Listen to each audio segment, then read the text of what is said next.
Hello, everyone.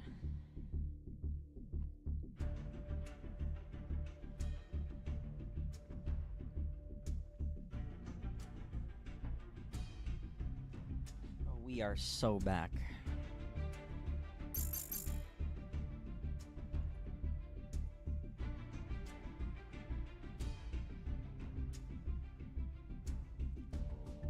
We are so back, baby. Oh, yeah.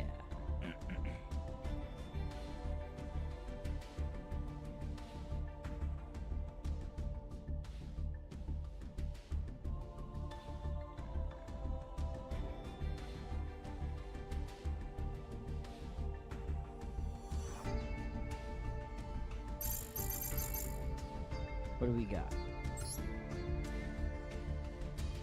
So,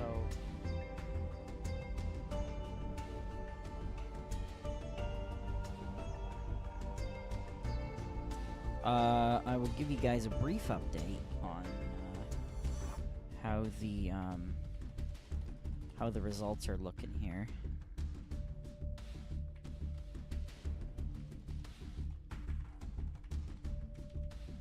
So we have, let's see, I'm gonna switch to, it's time for some jank? Yeah, no kidding, right? How's it going? What's good?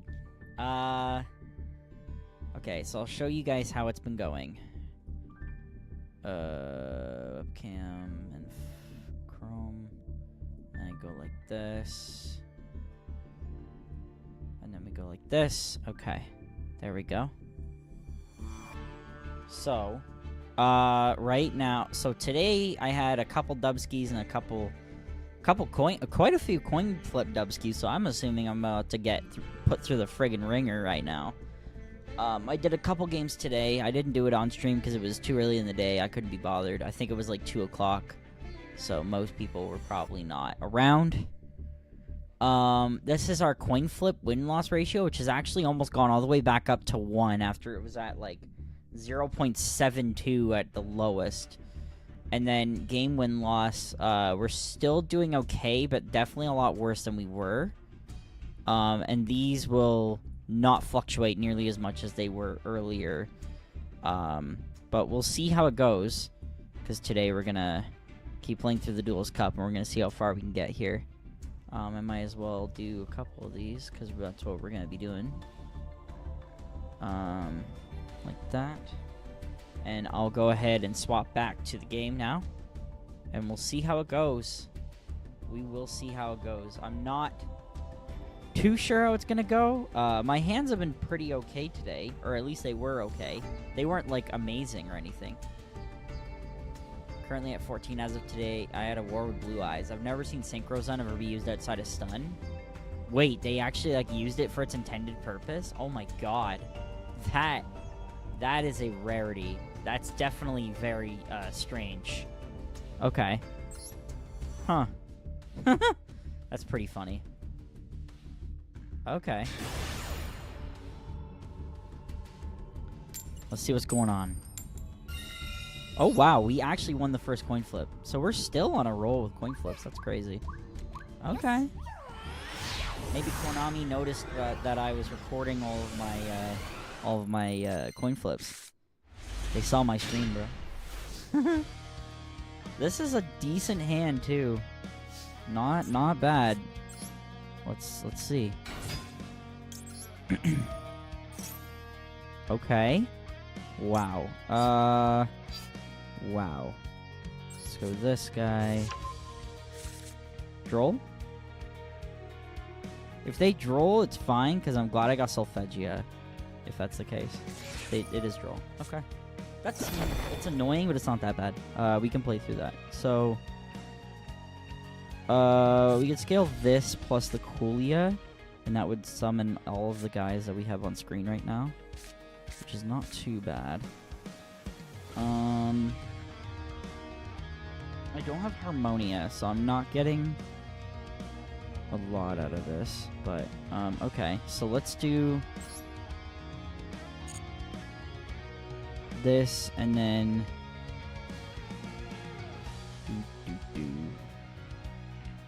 Honestly, I'll just make a super simple board. It's really not that bad. I'll just make a board with this. It's really not that difficult. Ads already? Oh, I'm so sorry, guys. Subscribe to Twitch Prime if you haven't already, because it's going to start in 15 seconds. My bad, I guess. We'll do this, I guess. Because this gives us an opportunity to go. We'll go into... It literally doesn't matter. Oh, Beyond can't do anything anyways. We'll just go into Electromite here. That works. We can get another name.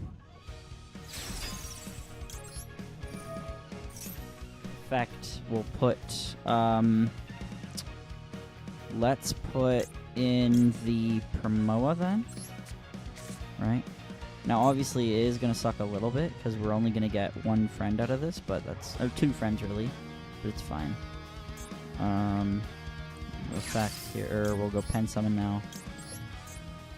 We'll go this guy in defense, because we'll probably keep them on field. And then, we'll go Effect. Place from deck to extra deck. We'll place the Gracia anyway. I think that's fine. I could go Happiness to special summon both, or I could do a second Pen with that as well. But I don't think it's necessary.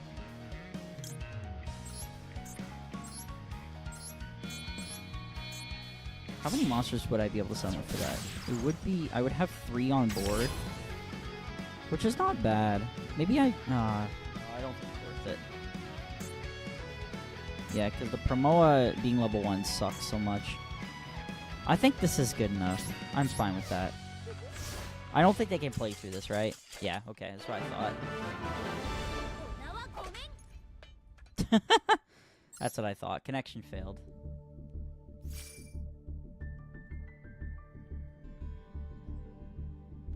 Time for your on-stream buffs? Yeah, I certainly hope so. I really hope that you continue buffing me for the next set of games here. Will I win this coin flip? No. Okay. It's fine. I'm gonna put this back on my bottom screen because it's easier to click around and navigate. In fact, we go like this, so that way I can quickly click in and out. I have Droll, so it's could be worse. Not too bad. Let's see what they're playing. Oh, well, easiest Droll of my life. I really hope it's not, I sincerely hope it's not Lab. I hope it's something else. But it's probably Lab. Oh, it's Primite. Okay, we're setting, what, Drill Beam? Okay, sure. Annoying, but that's fine. He can't, get a normal monster, so he has to have one in hand. He's setting 4 cards. That's terrifying. Okay. Not a great hand. Not a great draw, I should say. The hand is okay. If I decide to scale rather than... why would he set Drill Beam? I feel like he had to set Drill Beam, right? I feel like he wants to set Drill Beam because he has the normal monster in his hand. Surely, right? And hopefully not Scream. Primate Scream is not there, hopefully. But we'll see. We're gonna have to try the normal summon. We're gonna have to do it, no matter what. And hopefully there's no Drill Beam. Hopefully it's just Imperm. I don't have a problem with Imperm. Okay. It's Drill Beam. So he reveals what? Okay, Labrador Egg Dragon. He drew it, which is so sad. Might be Odeon Primite? Oh, it probably is, actually. Now that you mention it, it probably fucking is. That's gross. I don't know if I win this anymore. I think it's unwinnable now, because... Okay, we're gonna have to Pen Summon. So...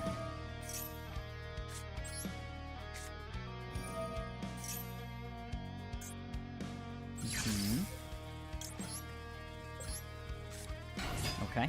Effect. Okay, they're letting me do it. Interesting. Okay.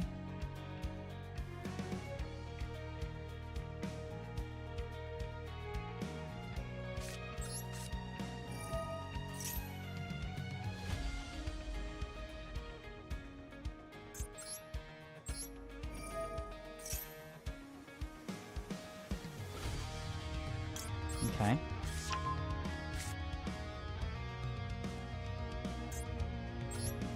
I can non-target pop right now, ironically enough, so I'm gonna go ahead and try. Start flipping your cards, asshole. Well, there we go.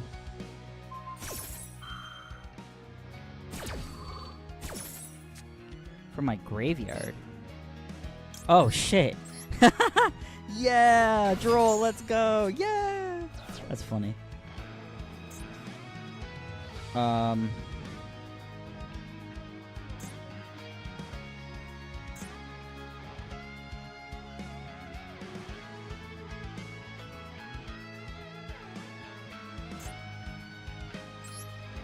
Wait, why did my shit not pop anything?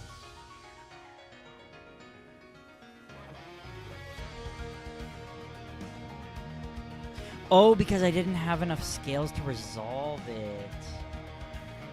Oh, I see. Okay, that's fine. Oops. That's fine. It's not a huge deal.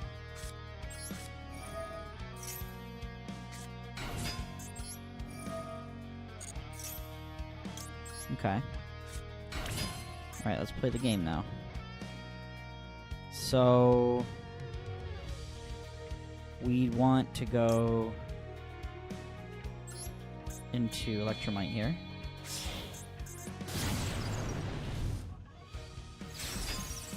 Effect. We'll have to do... Oh, boy.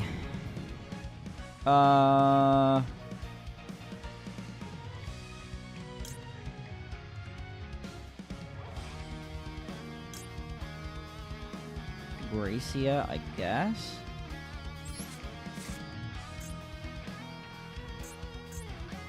And then effect. Pop the Dreamia. Add the Dreamia. Draw one. Give Ash for this.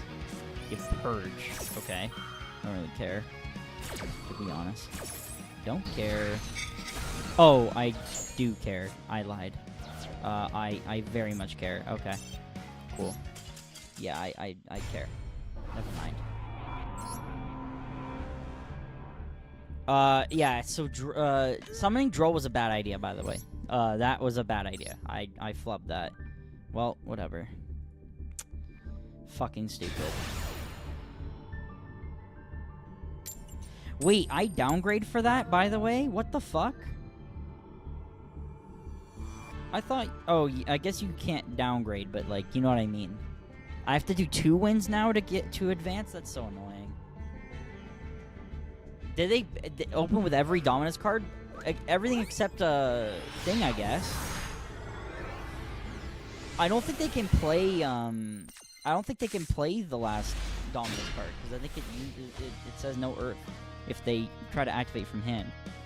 So I don't think they could use it if they wanted to. Unless Purge is the one I'm thinking of. I might have to click the cog depending on what they have in their hand. Depending on what it is. I might be able to play through Blue Eyes with this. This is a pretty good hand. I might be able to play through Blue Eyes. Is my camera lagging for anyone? What is happening? Whoa, that was freaky. My camera was like bugging the fuck out. That was weird.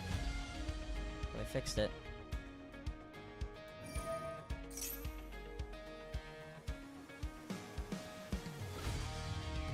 I see. Yeah, that's really dumb. The whole, like... I don't know, whatever. I guess you have to advance somehow, so you have to get, like, win streak, I guess, or whatever. Whatever, dude. I don't care. I'll beat this stupid Blue Eyes player's ass. He hard drew this? That's embarrassing. So he's not even going to go into Link 1, is he? He probably would still anyway, right? Did he use True Light Effect? He did. Okay. We're going into Spirit early. Oh, what the fuck is this? Okay. Okay. Are we making Barone? What the fuck are we doing? Or we're making Barone. Yeah. Okay. Do we have a normal summon still? Well, we have a second normal, don't we? Through Mausoleum. Do we have a target? Okay. Uh-huh. Send another Blue Eyes. Do we have Majesty in our hand or something? I don't know why they made this. I don't know. Okay, that draw sucks, but it's okay. Part of me thinks... That's annoying. Part of me thinks my best chance is actually to go Elegance first to force a negate from Barone here. The Barone Royal, it probably is the whole reason they get it in the first place, is they just wanted to show off the Royal, I guess. Very strange behavior.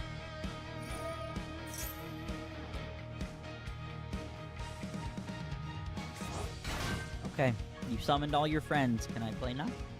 Am I allowed to play now? Okay, thank you. Cool. Let's see if he negates this.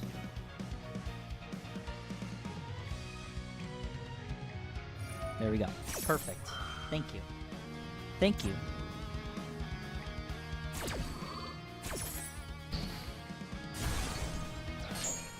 Cool. Anyways. Effect. He's gonna draw a couple cards. I don't care, though. I'm gonna be honest. I don't give a shit. What do we have? Ghost Ogre? Sure, man. I don't give a shit. I don't know why you're playing Ghost Ogre in this. I don't even care.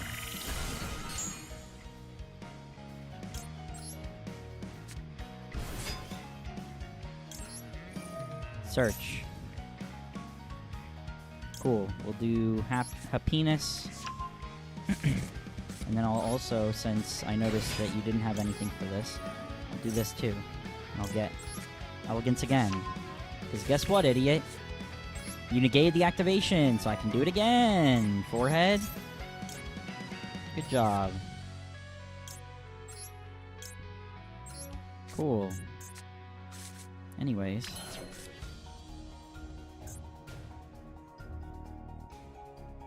Now we go with Penis. Discard. Add 2, special 2. So we'll go Cutia and Coolia. Go for both. And it only counts as one special summon, by the way, so only one Maxi draw off this. Not bad.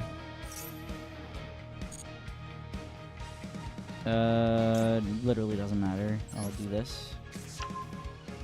And then we'll just go ahead and negate this for 2 turns. And this for 2 turns? Why not? And then go ahead and make my good old buddy old pal over here, Miss Coolia herself. Yo, that's good, New Blitz. How you doing, bro? Welcome to the show. Promo effect here. We add back the happiness. And then we'll go Dreamy here because I'd like to actually make SP. It's actually more damage than these 2 combined here, so it's actually worth it in this situation. And I don't really want to discard that card for Cerberus, so yeah, I think SP is the best choice here, which is good. It gets rid of the the Maiden, right? That's fine. I don't really care about how many summons I do, by the way. I literally couldn't care less. So if they Nibiru me at this point, it doesn't matter anymore. It'll only matter now. In this exact moment, it'll matter. That's the only time it'll matter. Every other situation, it will not matter. So if they drew Nibiru right now, it's going to be like the worst situation ever. Okay. Seems like we're good. We'll go 1, 2, 3.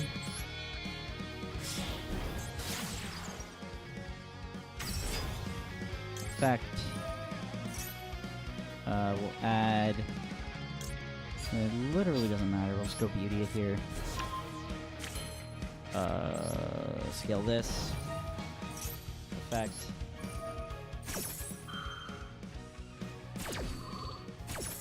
Special Beauty. Oh yeah, we can Special Gracia. True. True. And then effect, yeah. And then we'll go into access code here.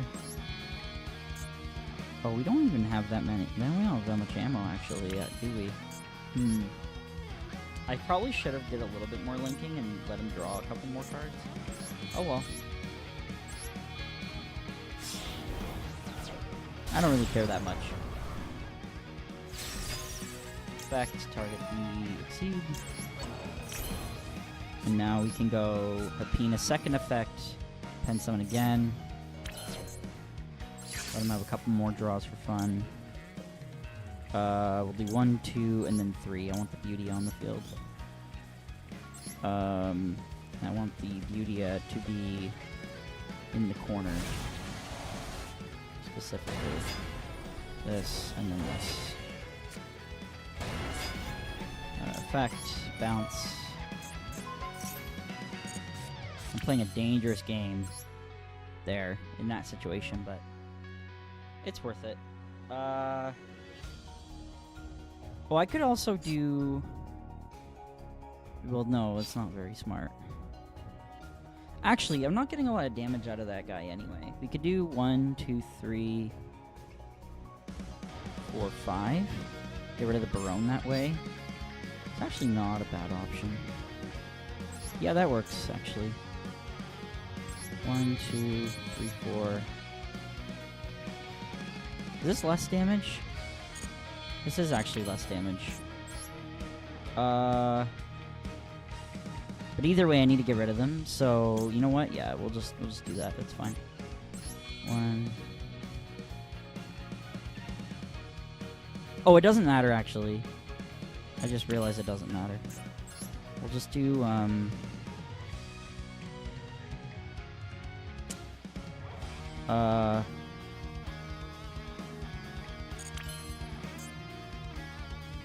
just do access code here. Yeah. Finish this. Pop this. Effect, pop everything.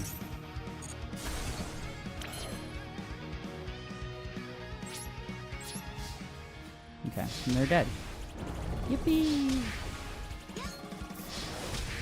I was thinking really hard for that. I really didn't have to. You could pop Trulay? Yeah, I kind of forgot about that in the moment, to be quite honest. I did kind of forget. I was thinking about, oh, removal, I have to pop the Blue Eyes and all that. But you know why? Because I'm so used to seeing Jet on the fucking board every time I fight Blue Eyes. But he didn't have a Jet, so it's like an easy win. That was really weird board that he made there. I don't know how I feel about that. Anyway, that was a dubski.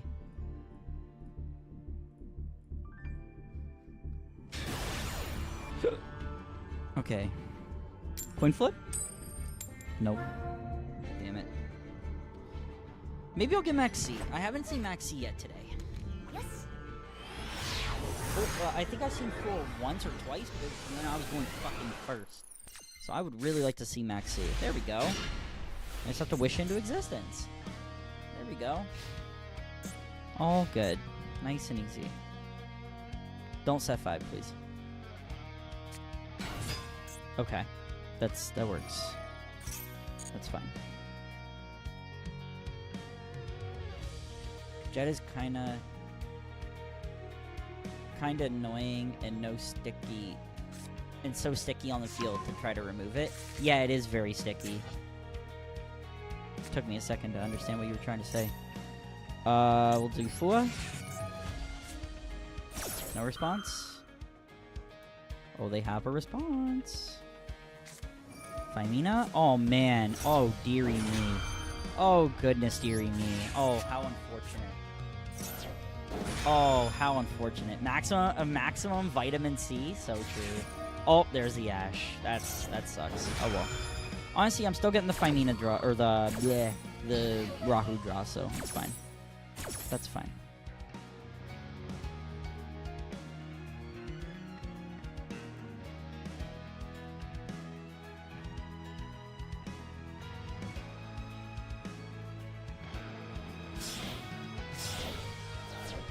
Yeah. That sucks. Anyway, it's fine. I'll get one draw. That's cool. Not gonna have a lot of hand going on, but I'll have enough. He's all his little friends in the graveyard. Little mouth.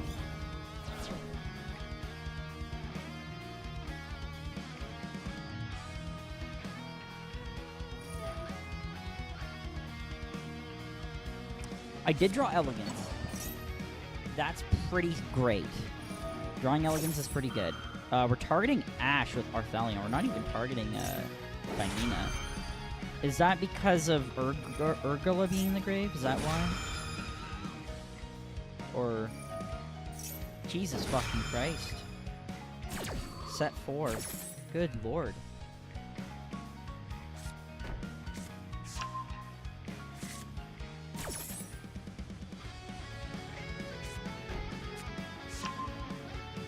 I did forget about that, so that's a big problem.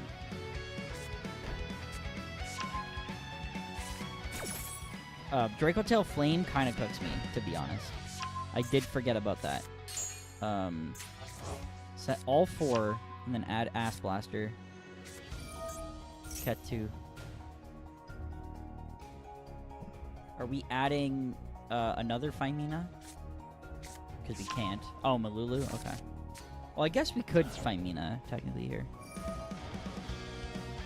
Add that monster to your hand. Are we going to keep playing? That would be surprising if we did. Okay, that's what I thought. I would really like Solfachord. That's not great. That is not great.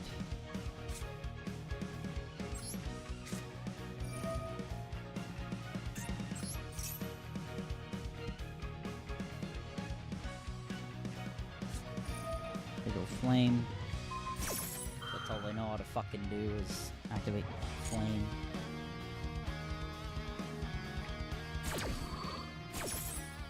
I should have did cross out, call Ash.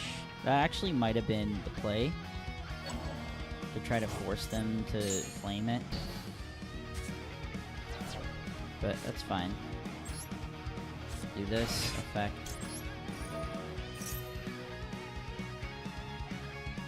They don't know what any of the cards do, so... Wow, they're letting me search? That's shocking. Is Flame negate the effect? It is negate its effects. Okay.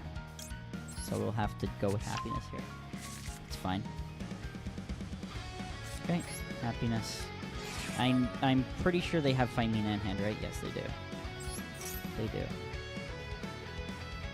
Ash? Wow, cool, man. That's crazy. You know what's crazier? Frost out. Get fucked, idiot. Get fucked, idiot. My Ash. It doesn't work. Oh no, my Ash. Oh no. What will I do? Oh no. Oh, Fimina effect. I'm gonna activate it. Oh no. Fucking loser.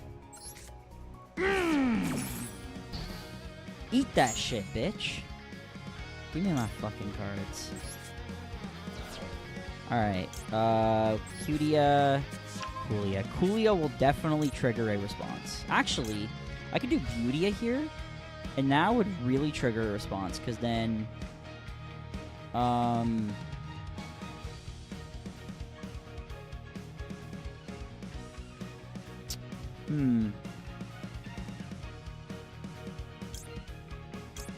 Yeah, actually, I like this better. So I'll just summon a monster to the field.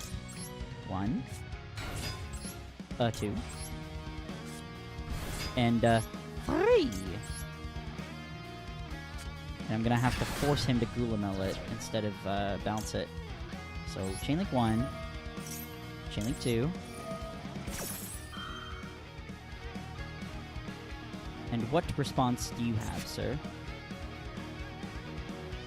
Nothing? Interesting.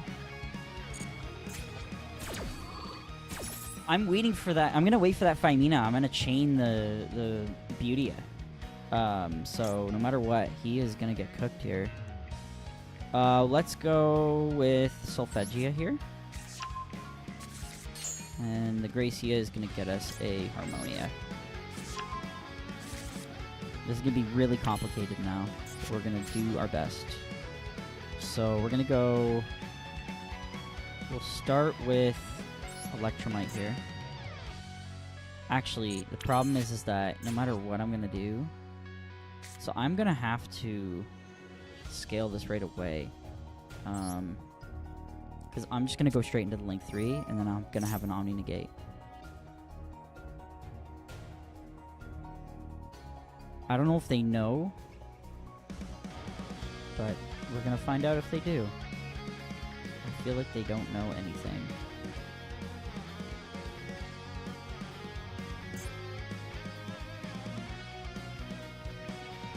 Okay, that's fine. Now we'll go into Link 3. We'll just go straight into it. 1, 2, 3. This looming Phymina is annoying. It really is. But now if he wants to do some stuff, I got some responses for him.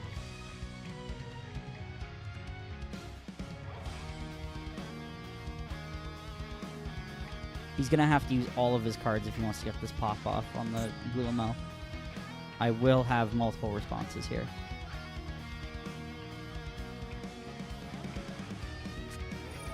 Uh-huh. Nope. Not doing that shit.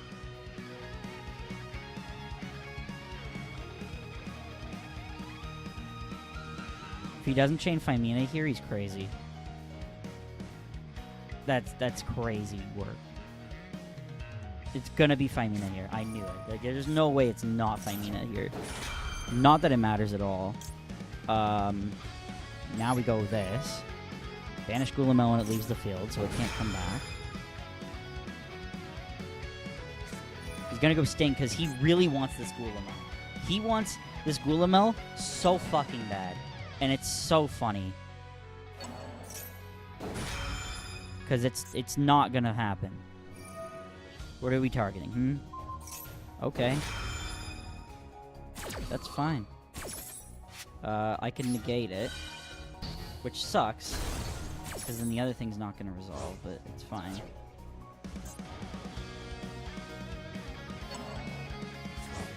Well, that's whatever. It doesn't matter. And I will get bounced, but that's fine too, I think. I still have Solfachord special effect.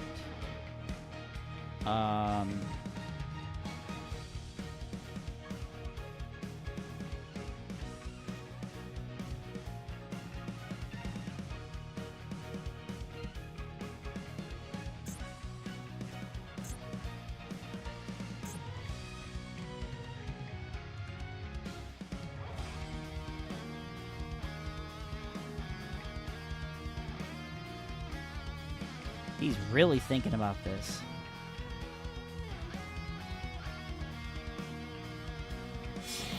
Ads are gonna start in 45 seconds on Twitch. I'm so sorry. Subscribe to Twitch Prime.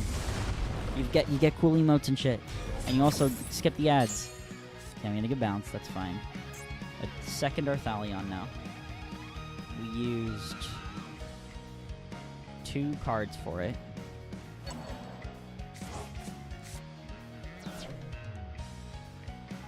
Arthalion to add what? What could we possibly want to add?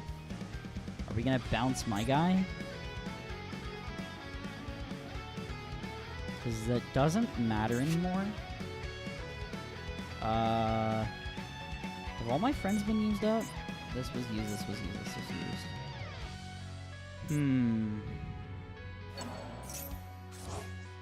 Okay, we add Phymina.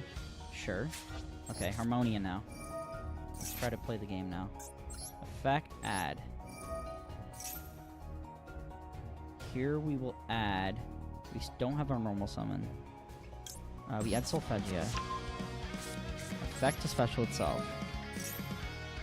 Let's see if we can get out of this.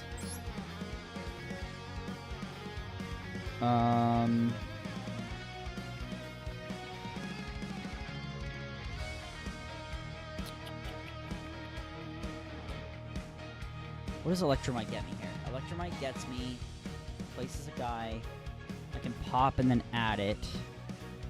The problem is I will not be able to summon it. This would be a great moment for me to have Astrograph, to be honest. This would be a really good opportunity for me to have Astrograph, but I don't. So, what do we do? What do we do about that? I really don't know. I don't know if there's a good option. Let's at least have a little glance at the options.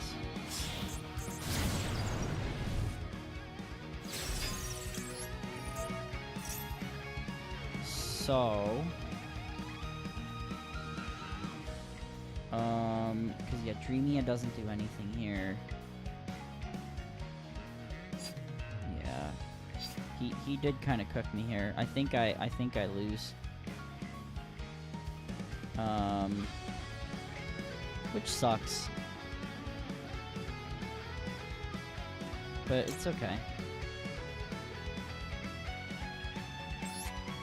Yeah.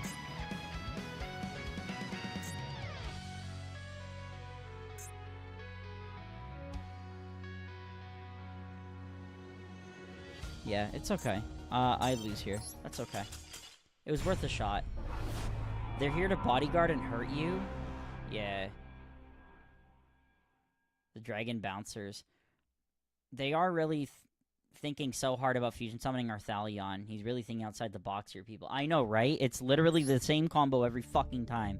It's like Sky Striker players. They think they're doing something special when they're literally the Buzz Lightyear in the fucking toy store. Every single one of them does the same fucking combo every single turn. Damn, it's crazy. Wow, I'm gonna upstart into Rhoda, search the fucking bitch, and then I'm gonna do some other stupid shit for whatever reason because I'm going second. I lost my 4th coin toss in a row, by the way. And then I'm gonna do engage. Oh my god, I got engaged. Oh my god, I'm so cool. And then, you know, you fucking... I don't give a shit. Normal summon Ray or whatever. You do linkage, whatever. Okay, I got Maxi. No more complaining. No more complaining. Unless I get Ash. Then I can complain. Legally. That's fine. Oh, I should have Maxied. Fuck. Whatever. It's fine. It's fine. I'll Maxi after this. I'm leaving it up for interpretation. Ritual. Okay. Yeah. Now we Maxi. And if he ashes me, I might click the cog. Oh yeah, I'm good. Well, okay, hold on. This hand is really good. There's a chance I might be okay. It really depends on what they ritual summon, but man, that's annoying as fuck. Okay. Ame, that's fine. Or white. I call them white, purple, and orange. White effect, add the ritual. Or purple effect, add the ritual. White effect, to be white. Add orange. So he has purple in hand, presumably. Or no, he's summoning from deck the purple. I see.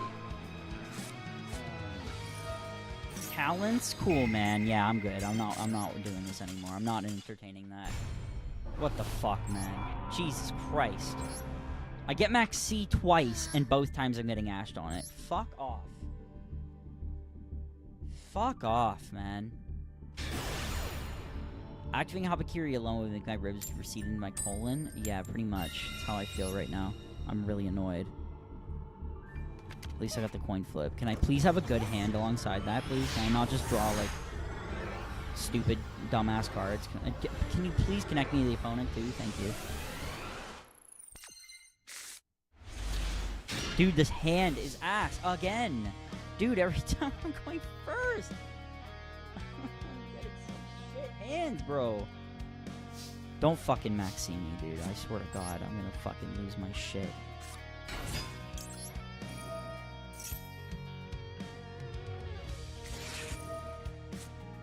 Cool, man. So cool. Okay. You fucking dork. Okay. 1, 2, 3.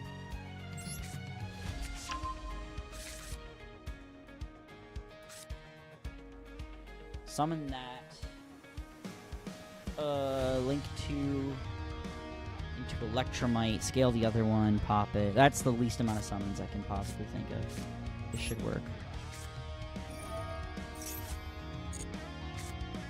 Effect. I'm gonna give him the least possible summons. In fact, I'm actually not going into my deck anymore. I'm not searching at all anymore, I think. Yeah, so fuck it. Let's just roll him for fun. Fuck this guy. And then, Electromite now. Cool. Now, obviously, I won't get the draw, but I don't really care anymore. Effect. Place the Promoa. Scale this. Effect. Pop this. Add the Promoa. We're not gonna get the draw here. That's fine. Hopefully he just ashes us like a fucking idiot. Oh, you didn't have hash. Okay, that's fine. Scale this. 10 summon everything. 1, 2, 3. Oh, right. That's fine. It's only 2 scales. I forgot. Or 2 zones. Promoa bounce itself. Wing. And then we can go... this. Yeah. Yeah, I'm not getting any more summons, unfortunately. I could have if I had done Promoa, but I need Promoa there. So yeah, this will do. Dreamia might fuck me that I'm in attack position, but that's fine. Okay. Go ahead. Go ahead and play your stupid fucking game, and while you're at it, go fuck yourself. I'm gonna wait to max C, but we're gonna see what he's playing.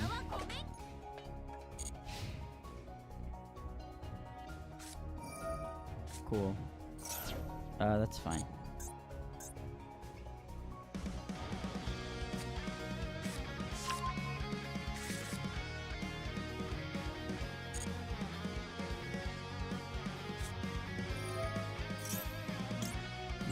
We max C here. I don't care about tracked. Yeah, I don't care about tracked as much.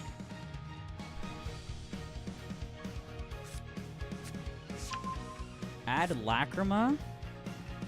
Do we have the guy in our hand? We don't. What the fuck? Okay. Why are we doing it this way? We just don't want to summon. Interesting.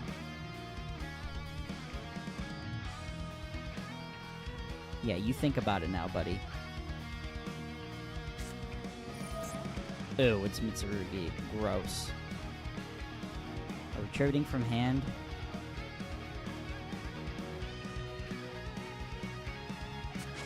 We are. Interesting. Yeah, that's fine.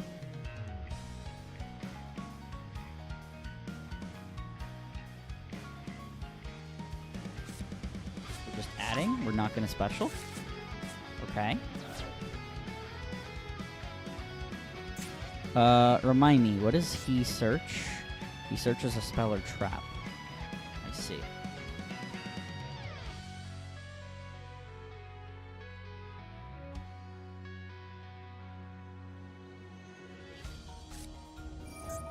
Ritual.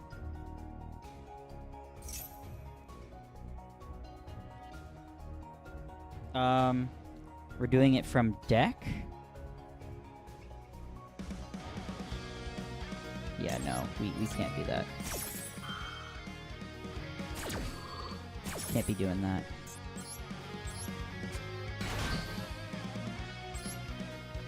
And then we'll place Gracie, I guess.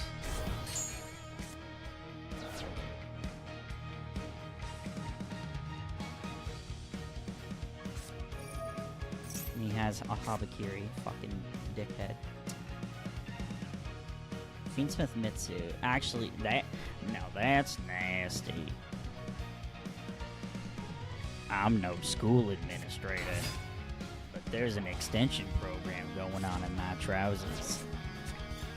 I can't do the best Cleveland. I'm sorry. Ooh, this Ash is kind of nice, though, actually. Oh, no, I can't Ash the ritual, though, can I?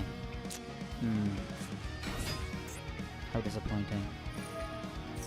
Okay, well, I can certainly Ash this, though. I can't! He summoned once, I can't! Ding, ding, ding, ding, ding, ding, ding! Yeah! Yeah! Ding, ding, ding, ding, ding, ding, ding! Goodbye! Bye-bye! Spike is Cleveland's VA. I wish! You know how much fucking money I'd make? God, I went from doom queuing to feeling a lot better about myself in a matter of seconds as soon as I drew that Ash Blossom. I was like, wait a minute. This is playable now. That's very funny. That's crazy. Ding, ding, ding, ding, ding, ding, ding. It's my favorite sound in the world. Alright, I'm same level as you now, Sigma. Watch out, buddy. I'm catching up and going further, potentially. We'll see. Okay, good start.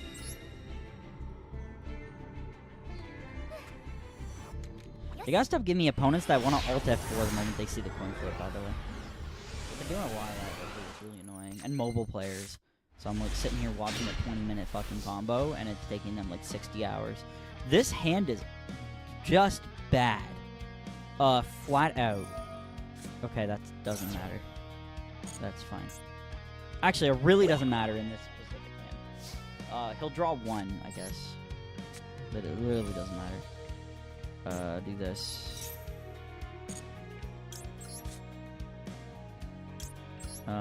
This is gonna be really scuffed, by the way. This won't be good. But it's better than nothing.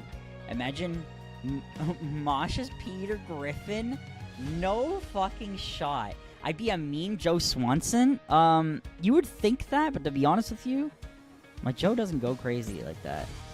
Believe it or not, it's actually not that great. My Joe is really bad. I'll try to do it later. Let me focus on this first real quick. Let me fuck my opponent up real fast. I'm gonna give him a single draw. I don't really give a shit. Effect. If you drew Ash too fucking bad, I'm designating that shit. Cool, man. Nice fucking stupid, dumb, baby bitch card. Goodbye. Goodbye. Nice card.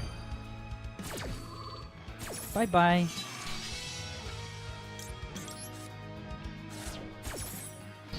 Nugget. Give me my cards. Now it does suck, because I am gonna give him another draw. But it's fine, unless they draw me. Okay, good. They didn't draw me. Good for them. Good kids. Okay. Let's do...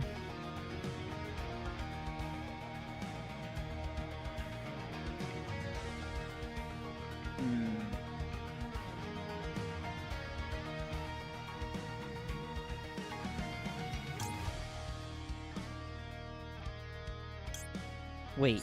Oh yeah, I do have enough cards. Yeah, good. Ah, fuck it. Let's just do this first. It's so much better as a result.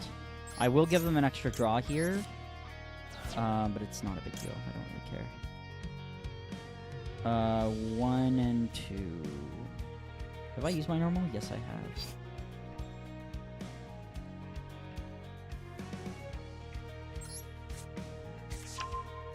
That's fine. We will simply...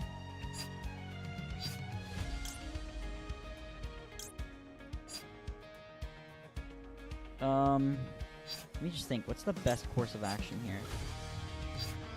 Cutia and Coolia, possibly? Because then Cutia adds me Solfegia. Yeah, this actually makes more sense to me. Special summon the Cutia. Look at the draw. That doesn't matter to me. Effect. Nothing. Okay. Let's add a second Solfegia, probably.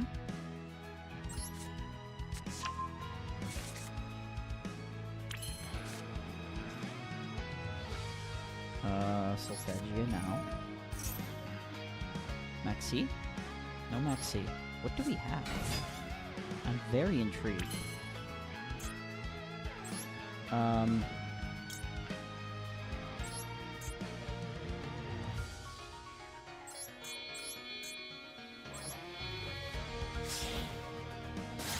I did the wrong material. Oops. I fumbled that a little bit. But if he has Nib, it doesn't matter anyway.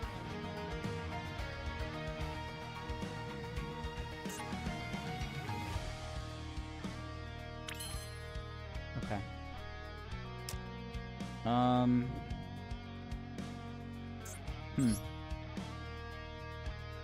That is a big fumble, actually.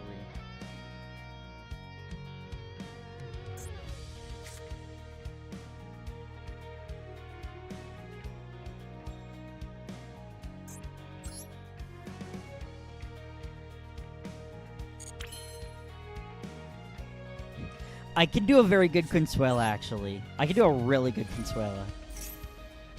High key. I don't really know what to do.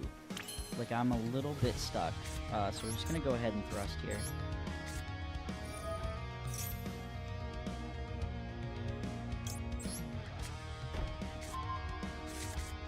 Like, are we just, like, waiting to Nibiru? Like, what are we waiting on? Let's go.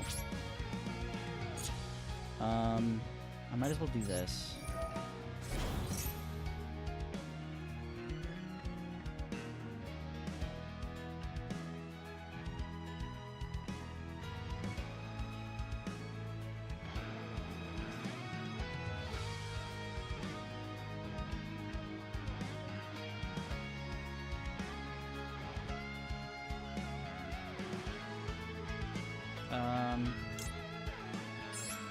We can put this in defense.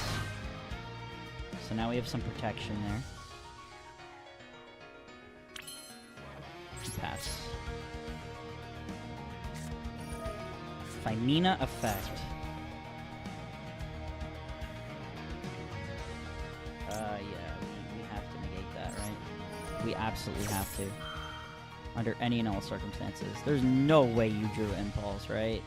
There's no fucking way. Nibiru.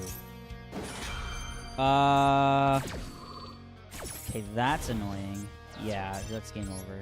Fuck off, man. Fuck right off with that shit. Whatever, dude.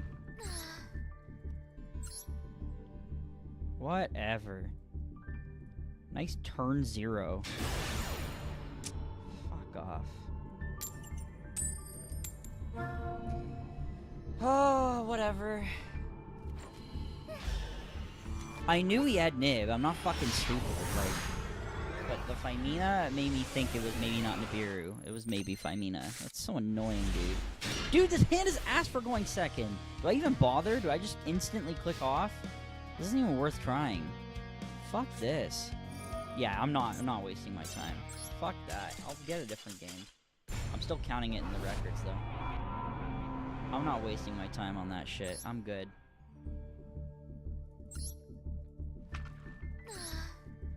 Man, I'm hitting a lot of losses on stream today. This is really annoying. The dubs have been feeling really good, but they're, like, not happening often enough.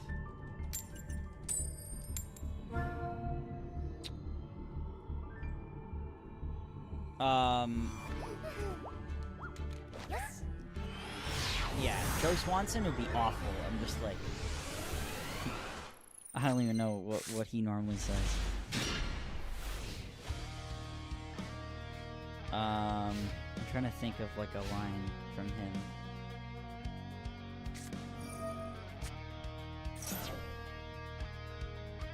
Dude, why am I getting this kind of deck when I have Mac fucking C in my hand, dude? Kill me! Anyway.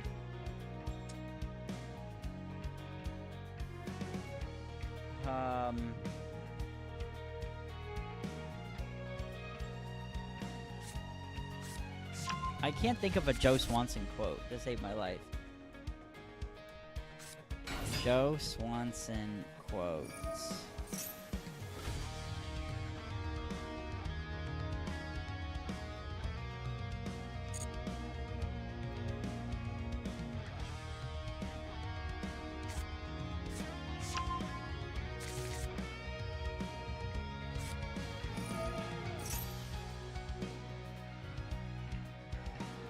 Makes you kind of wish you faced Nordics again from yesterday. Not really.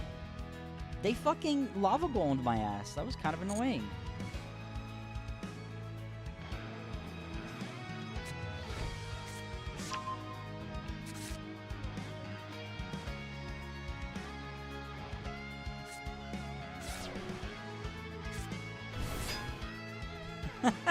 That's a good one actually.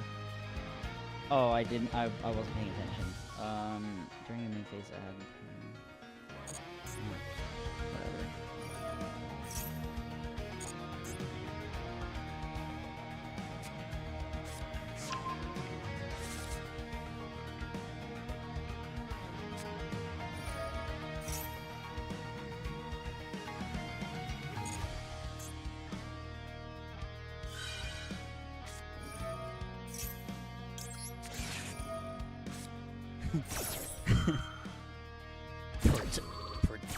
I can't even possibly attempt to do it. Like, hey, Pete. No, I can't. Pretend I'm your child, Lois. Nutmeg. I can't even remotely try. I don't have the voice for that at all. That guy's voice, I forget his name right now. It's so prolific, man. Get a good draw, please. Thank you. Holy fucking shit. Drawing Dreamia is so miserable and bad. Like a second Dreamia? Fuck off. What is your finished? Am I gonna get fucking FTK'd? What does this do?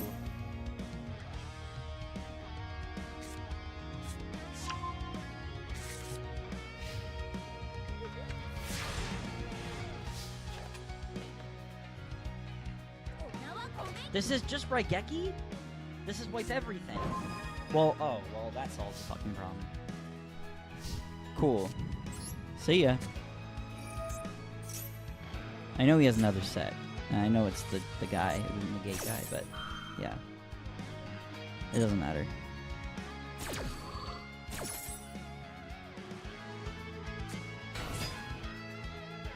If I had a fucking normal summon, I would do that to bait, and then I would Feather Duster after, but I don't, so...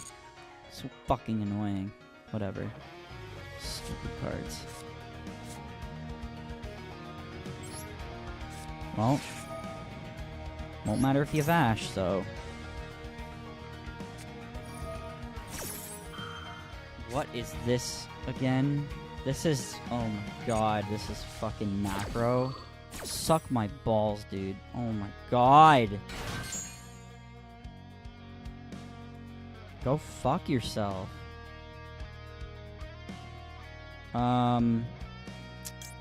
Whatever. I don't care.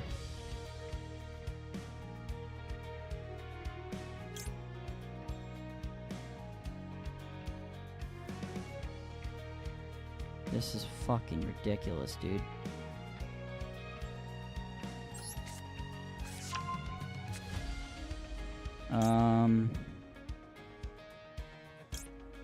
I really need a normal summon, man. Bad. Special summon monster to your field. We will special Gracia. Special another monster. Yes, please.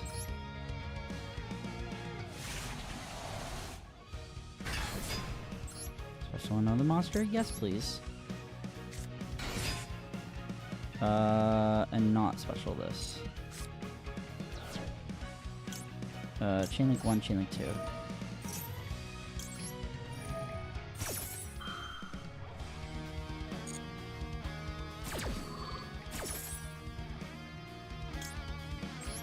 Give me this card. Short quest, little kid brother. I guess, yeah. Pretty fucking much. I still have a normal summon, right? Yes, I do. Good.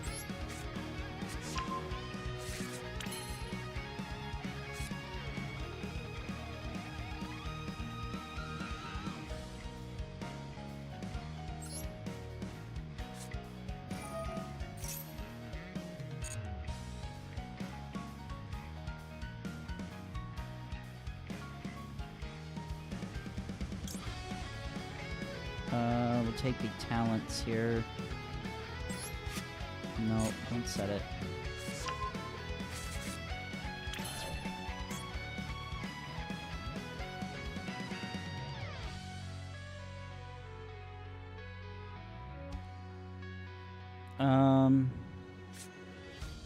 Here we go, elegance.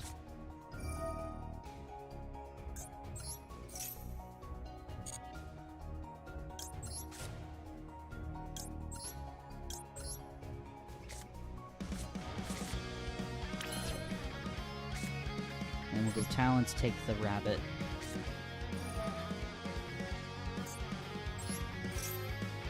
Give me the fucking rabbit.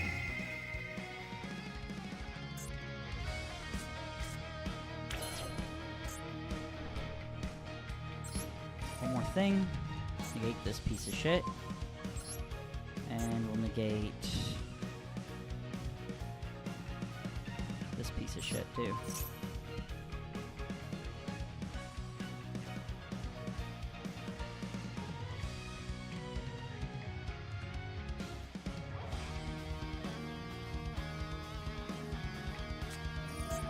Here it comes.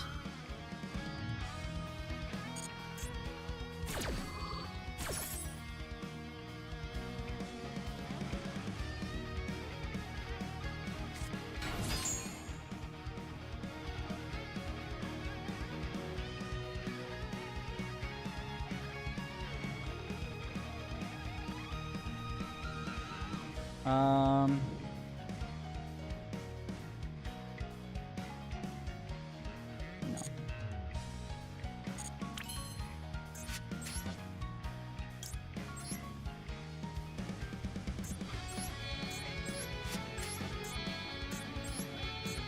Bye.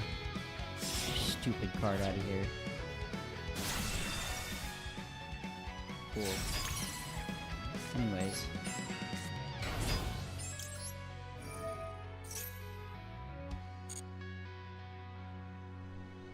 Give me this. Yeah, ding, ding, ding, ding, ding, that's right. Goodbye. Bye-bye, you piece of shit. I didn't realize it was a in response to something effect for the wipe, because I would have just waited to do Coolia effect if that was the case. But, yeah, I could just do that too, and then he fucking quits either way, so. Goodbye. Have a nice day. Okay. Try this again.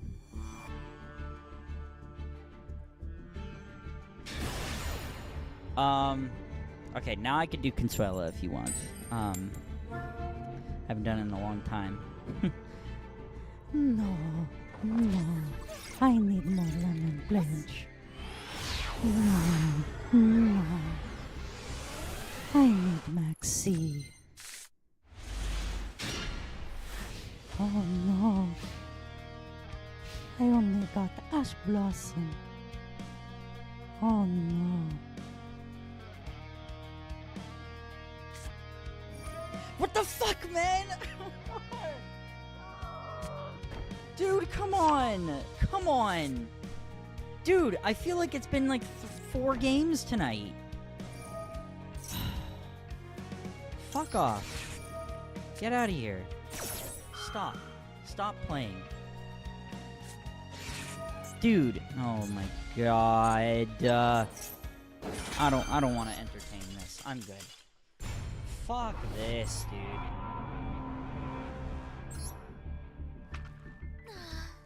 Holy fucking shit, man. I've taken way more losses than wins this stream. Oh my god, this is so annoying. Now I'm getting annoyed.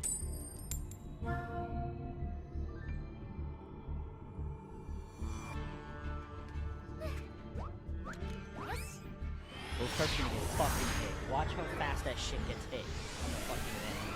It's not in the shop anymore, I'm pretty sure. So that shit's gone pretty soon. Just wait. Or at least the Apophis cards are gonna be gone. Or Rabbit's gonna be gone. Probably just gonna be the Apophis cards, which is so annoying.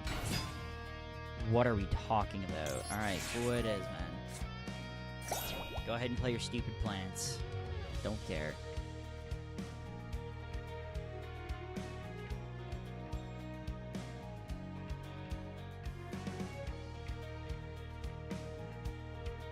Are we playing Rekka? I know! Azarun is in hand again, I know. For fuck's sake, right? Like, this is so annoying. Okay, we're just gonna go straight into the Rekka cards. Okay.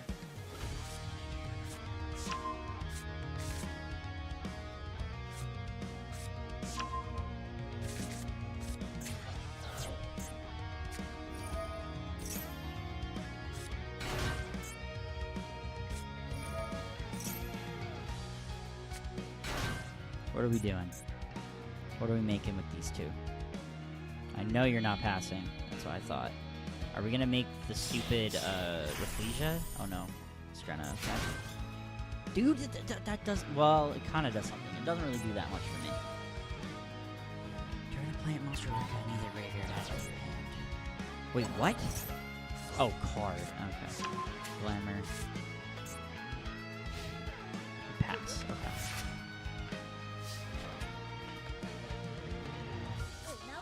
And Princess is engraved, right? So... this is a negate. Okay, they have 1 negate. Okay, understood. And that's fine. It's only monster effect? I see. So I could chain, and I don't know if they have Ash. So... let's start with Acutia. Let's see if they go Princess here first. They're gonna let me do it. Interesting. Interesting. Droll? Gross. Shoot me. Well, that changes things quite a bit. Okay.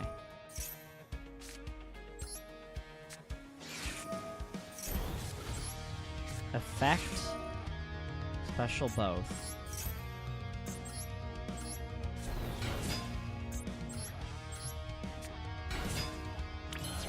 Effect. Would you like to negate the effect with your stupid fucking princess? No? Okay, that's what I thought. Bitch. Alright, let's place the Coolia. I feel like I have hair in my mouth. Which is nasty. We can go beyond. They could try to negate beyond, which actually would hurt. That would actually end the game for me. So I'd have to go Electromite.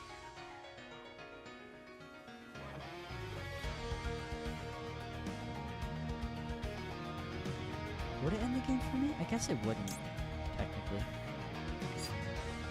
Because I go into Exceed after. Yeah, that's fine. Yeah, let's just do that. Beyond. Oh, right, I can't search. Oh, shit.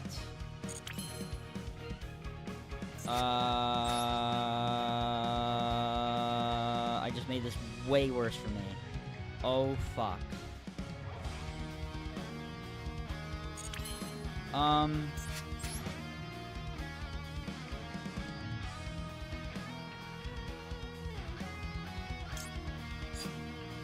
Okay, it's fine. Let's just do this.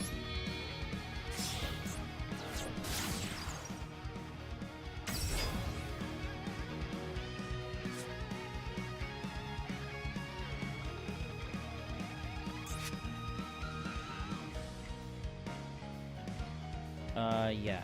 And then we go battle phase. Swing in. Die. Phase 2.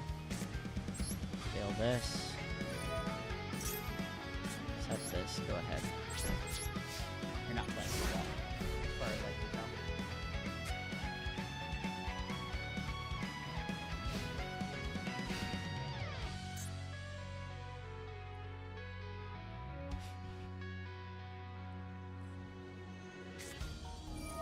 Dude! Are you fucking kidding me? Oh my god, what the fuck ever, man.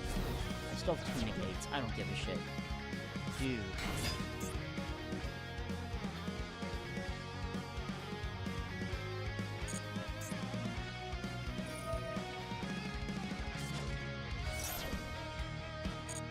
Yeah, you fucking loser. You probably didn't read the card. Goodbye.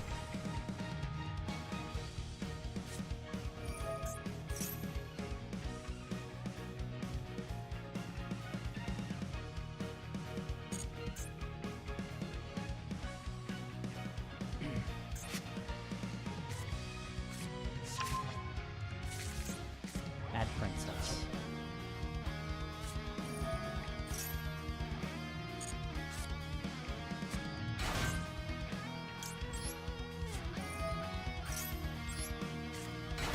Now what will you do, huh? What are you gonna do? Oh, you're gonna try Link Summon? Okay, dickhead. Yeah, that's gonna work really well. Nope, you're not doing that. Goodbye. See ya. Nice card. Bye-bye. Thank you. Let me fucking play the game. No! Why? Oh, wait, actually? Wait, that's good. Hold on. That works, actually. I almost fucked it up. Oh my god, that was scary. Add this. Yeah, ding, ding, ding. That's right. Goodbye. Bye-bye. What a frustrating game. What a frustrating game of Yu-Gi-Oh! Oh my goodness gracious. A dubski for me, though. A dubski for me. Indeed. Indubitably.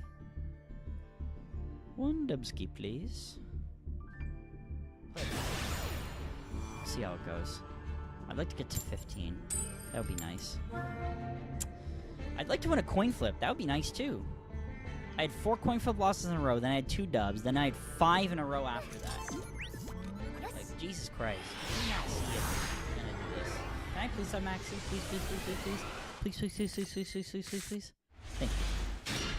This hand is horrible, but Maxi might be able to do something for me if he doesn't have Ash.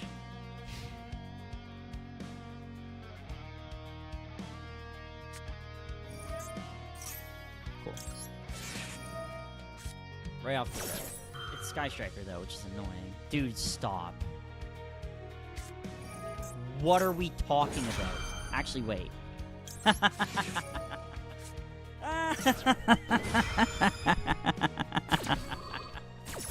Bye-bye! Nice card, idiot! Oh, baby, am I ever drawing some fucking cards. Oh, man, give me a happiness. That works, too. That actually works great, actually. That's pretty fantastic.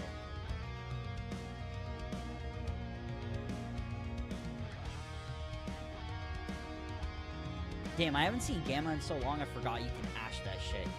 Oh my god, it's been so long. Who the fuck is playing Gamma, dude? What are we talking about? Okay, we're gonna actually play into it? Sure, man. Oh, hello. That may come in handy later. Okay. I think they'll let him do that. That's fine.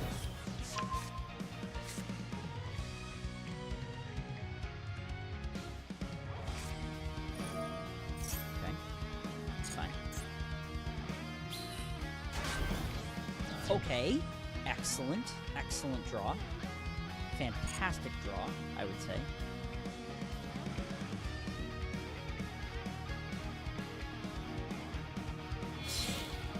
Synchro. Oh, what? This is a yummy deck? What the fuck? Okay. Well, this shit's not resolving, I'll tell you that much. Because even if he does the bounce back, actually, no, he literally can't, so yeah. Infirm. Good job, idiot.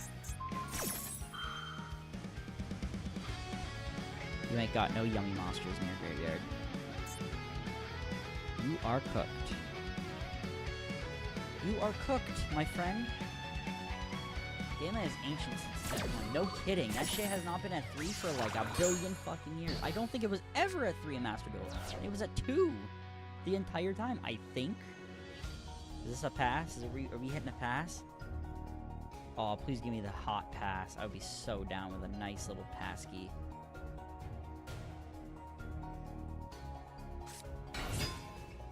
Oh my god, it's all of the archetypes. Jesus Christ, man. What are we doing? Well, in this situation, you hand trap the Yummy Way, the Cupsy Yummy Way, because there's no Yummy cards in their graves. They can't dodge it. That's why. That's why it was okay. But yeah, usually it's a lot more complicated. It can't just be that simple. But he started in a weird Sky Striker-ass way, so it's a little bit strange. And now he normal summoned purple. I don't really know what he wants to do with these. I have no idea. Are we making a 6 with these? I think that would be very strange. Yeah, this is basically the Radiant Typhoon deck, except without Radiant Typhoon, at least in my understanding. This list is 42, 45, 46 cards. No, sorry, 45 cards. There's 2 extra deck monsters used. Okay, we're linking 2. Into what? Elf? Okay. Yeah. I'll take a Talents, that's not bad. We're trolling now. Okay. That's fine. We really don't want anything to resolve. I'm okay with Droll hitting Demon. I have no issue with that whatsoever. I do not mind at all. Okay, we're summoning the Cupsy Yummy Way again.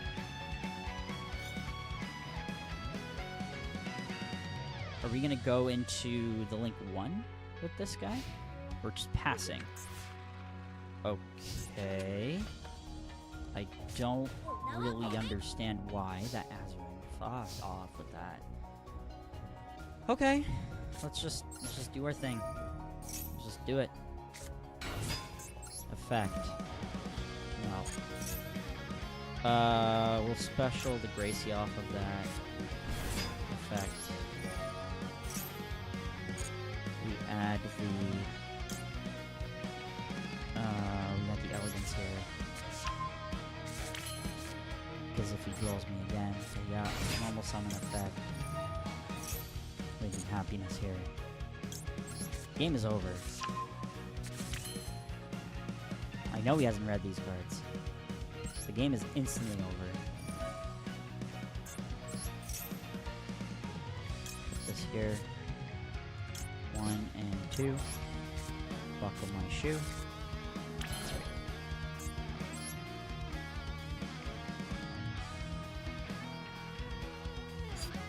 Is there anything I don't need in my hand? Not really.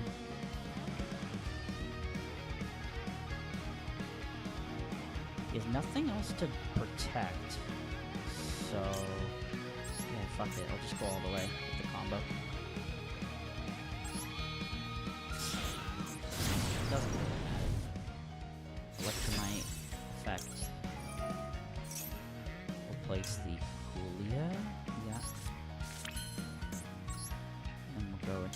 arena. And if he wants to hit this, it's not gonna matter. Cool. So now I know I'm good. Safe. Discard. Nope. We'll discard the Droll. Actually, yeah. The Droll feels like the right play to discard there. We'll add the Beautia and the Dreamia, I guess? Doesn't really matter. I guess the Fancia. Sure. Get more names. Special summon both. Boom. And boom.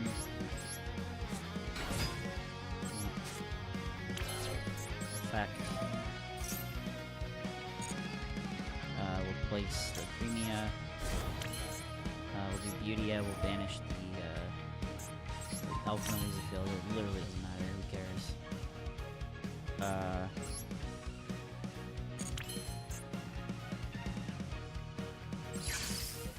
So 1, 2, 3. 3, I guess. I don't think it matters. Boom. Boom. Oh, that was a bad placement, but that's fine. Boom. Effect, bounce itself.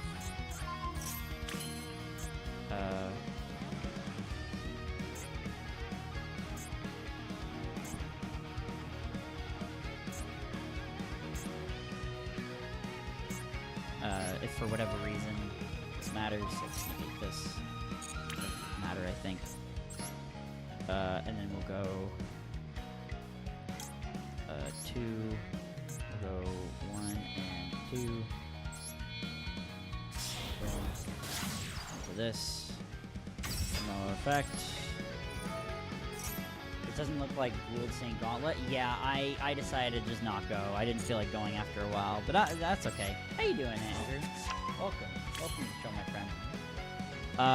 And then we'll go... we can go Unicorn to shuffle away. Which actually, we can shuffle the Cups Yumi away, which is pretty good. Yeah. Fuck it. Shuffle it away. Up, up, and away. Unicorn. We'll discard Azurin. I don't think he's getting the game. Getting the game, dude. Bounce this. Bye.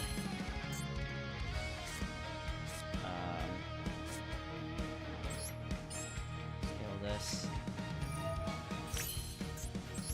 This can go into SP for all I really care.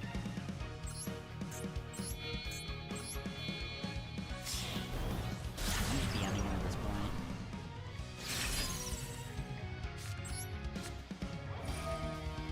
Second pen.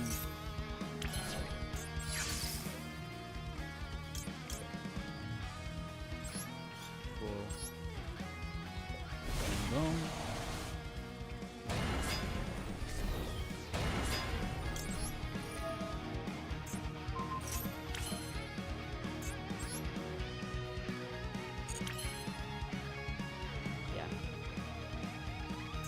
I do need to free up the zone, so yeah, screw it.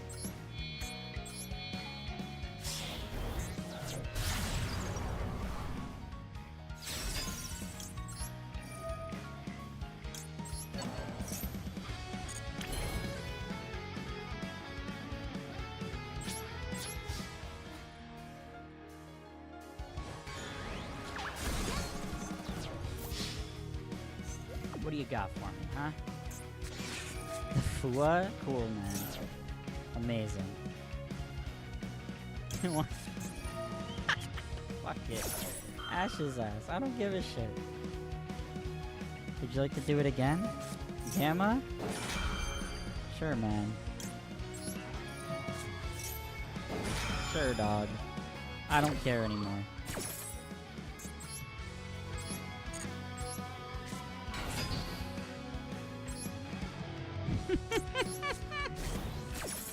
Nice Gamma. Cool.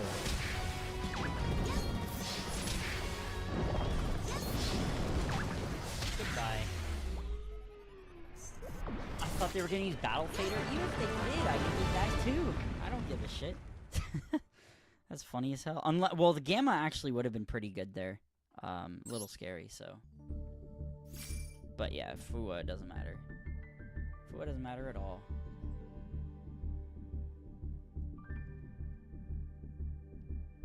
You don't think you're gonna get through level 16 to 17 with Sword Sultani and Chimera Illusion in this godless meta? Yeah! We'll see. I might be able to get there. We'll see. But I don't know how much I want to go through all that pain. So, we'll see. I bought the Duel Pass, by the way. And we also just got enough gems to buy a pack. Now I will have to find something that I want to pop. I don't really know what pack I'd want to pop. The staple one really cucked me last time. I'm really annoyed by that. I kind of don't want to go into that pack anymore. I kind of want to go into the Radiant Typhoon pack, but I don't know, man. Jackie really wanted me to go into this pack. Which is a fine pack. I just don't really like any of the strategies in this pack, to be honest. I don't really fuck with them. The only thing that's really good to me is Lila Sweet is cool. But the Canine cards, like, God. I just would rather die than have any of this shit in my library. But, you know, actually, now that I think about it, it is a little strange that, Quick Launch is in here. There's no, where's the Link 1 guy? The guy that gets Boot Sector Launch. They have Quick Launch in here, but not that. That's kind of strange.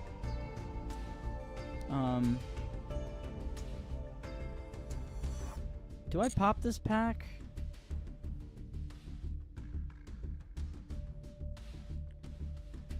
I don't want any. I pulled 3 Rippers in one pack, and I hate when you hate K9. I know, you're one lucky bastard. Motherfucker. I really don't have any desire to play K9 or Vanquish Soul, frankly. This deck I have some interest in. It's kind of cool and interesting.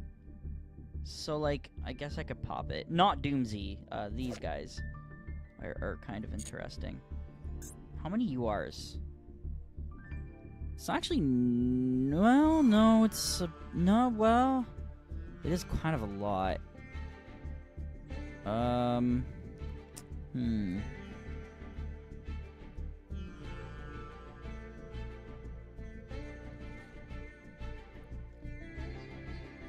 It is kind of a lot. I'll pop it. Let's see what happens. That's a lot of yellow and not a lot of rainbow. That's not great. The art is really cool in Doomsy. Unfortunately, the deck is ass. Like, super duper ass. So... Give me a rainbow pack. Okay, whatever. Yellow pack. That's fine. As long as I get a UR. Give me more than one UR, actually. I haven't seen a multiple UR thing in a while. I would really appreciate having that. That would be nice. Doing a lot of sword slashing on the start here. Okay. I don't want Doomsy cards. Can we get something else? Please? Okay. Dude, all of that for fucking nothing. Like, can we please get good cards? Okay. Okay, we got Chant. Okay. We have one good card out of 5 packs so far. Not great. Wait. Oh. Ew. Don't really like Goki. Don't really like Goki. I don't really want those guys very much. No, stop giving me Doomsy! These cards are dog water. I don't want this garbage. Good lord. The rest of the Doomsday cards haven't been added yet? Doesn't matter. They're ass regardless. The new ones are also ass. I promise you that. They haven't even been released in the OCG as far as I know. And they're still ass. Dude, can we not, please? Dude, stop giving me the same SR. What the fuck is going on here? Can I have an UR, please? Like, a good UR, please? Come on. Oh my god. I was about to scream if that was a Royal. I was actually going to scream into the microphone. It's 10:36 p.m. Wow, that pack was very bad. There was nothing in here that I wanted. Literally nothing. Except this. Wow. That was incredibly garbage. Wow, that was bad. You probably did taint it, yes. You probably fucking did, bro. What the hell was that? That was such shit.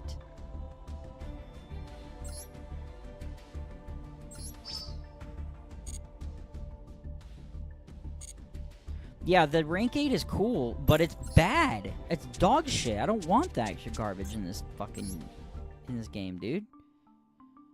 Like, what the fuck, man? Let's fix this now. So, yeah, like, this is fucking... this is dust, bro. I might as well keep it. Who knows? Maybe I'll like it. I definitely know I don't like Goki. I am definitely... oh, wait. Oops. I'm in the wrong place. Dismantle selected cards. I am definitely chucking that away. There's never going to be a time where this goes back to 2. This was never going to be a 4 copies. Ever. I can get rid of the Ghost Bell original copy now. I don't need 4 Super Polys.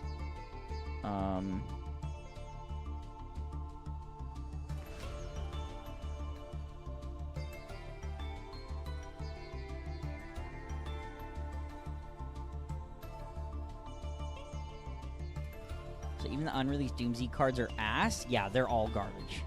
They're all ass. All of those cards are dog water. Man, I have a lot of yummy cards, dude. Makes me think I should try Solfachord Yummy. I'm really close to having the full set. By accident. Oh, that's really tempting.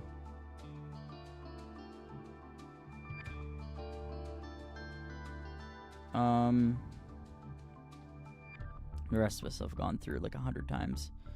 Where's Ghost Bell? I'm going to release her from her mortal coil. Where is the OG Art Ghost Bell? OG Ghost Bell, where are you? When did I make this card? Did I get it for free? Is that why it's not showing up here? That might explain a lot. And in that case, I might cut the alt art then. In that regard.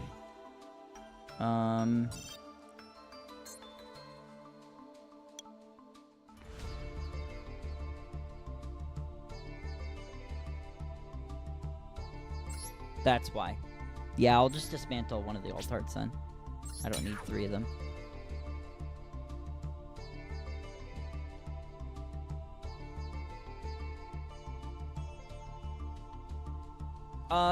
You're right. Nothing is degenerate in that deck, and that's for good reason, because the cards are ass.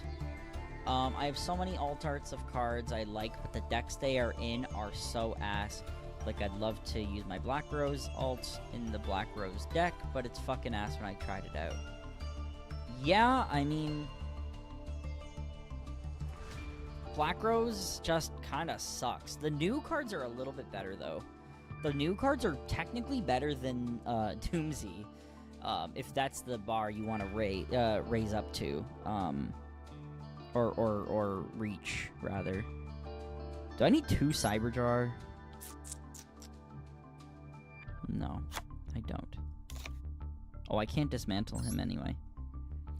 Never fucking mind then. Dude, someone summoned this shit in the board game event, and I I'm like, can we fucking not? Like, dude. Like, it's just like, why are we giving my opponent such a stupid card? You're never summoning this in normal gameplay. Ever. Ever. Not happening. It's crazy, man. Anyway. It's a hand rip, by the way, in case you missed it. Or rather, it lets you look at your opponent's hand. And because I happen to have a monster on my field, because it was the board game thing, you got to take control of my monster too, and then link it off.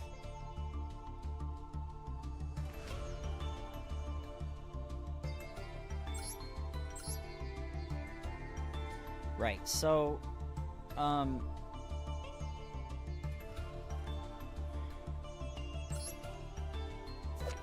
I even use this card?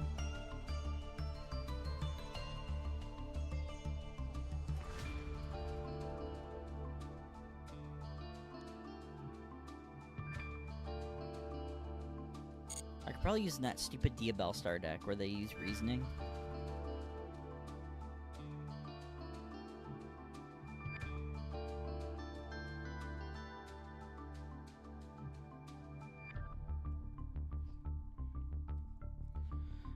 But anyway, yeah. How many URs do I have now? At 217. That's not too bad. I can get most of the staple cards I need at this point. That's good enough for me for Master Duel tonight. This game is miserable.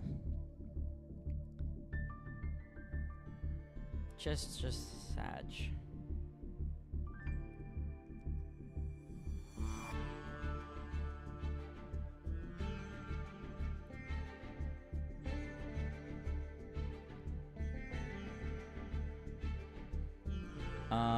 I don't know what I'd like to do now, though, because now I'm kind of in a position where I don't really feel like playing Balatro.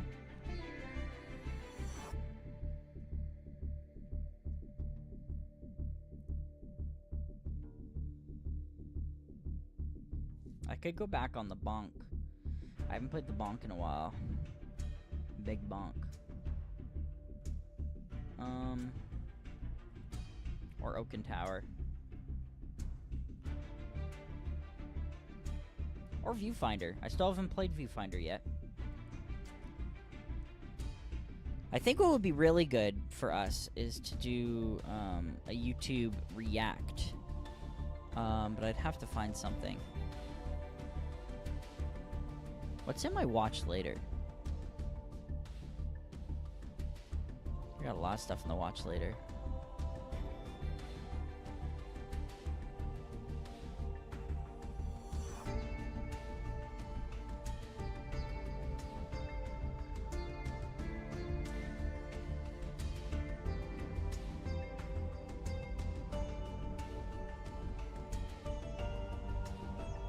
Oh, I haven't seen this yet. It says I've watched it, but that's not true. I do think this is interesting, and this is coming from the perspective of someone that, hold on. This is coming from my perspective, which is a little bit different from the perspective of most people, in the sense that I have, definitely, had my own fair share of opinions on this. And this is coming from 10 months ago, so we're in 2026 now. Let's watch this video. How fast food finally broke its own business model. Because I am kind of curious what they have to say about this. It's not very long. Generally speaking, I don't think that this is going to be that interesting for everyone here, but I do think it's but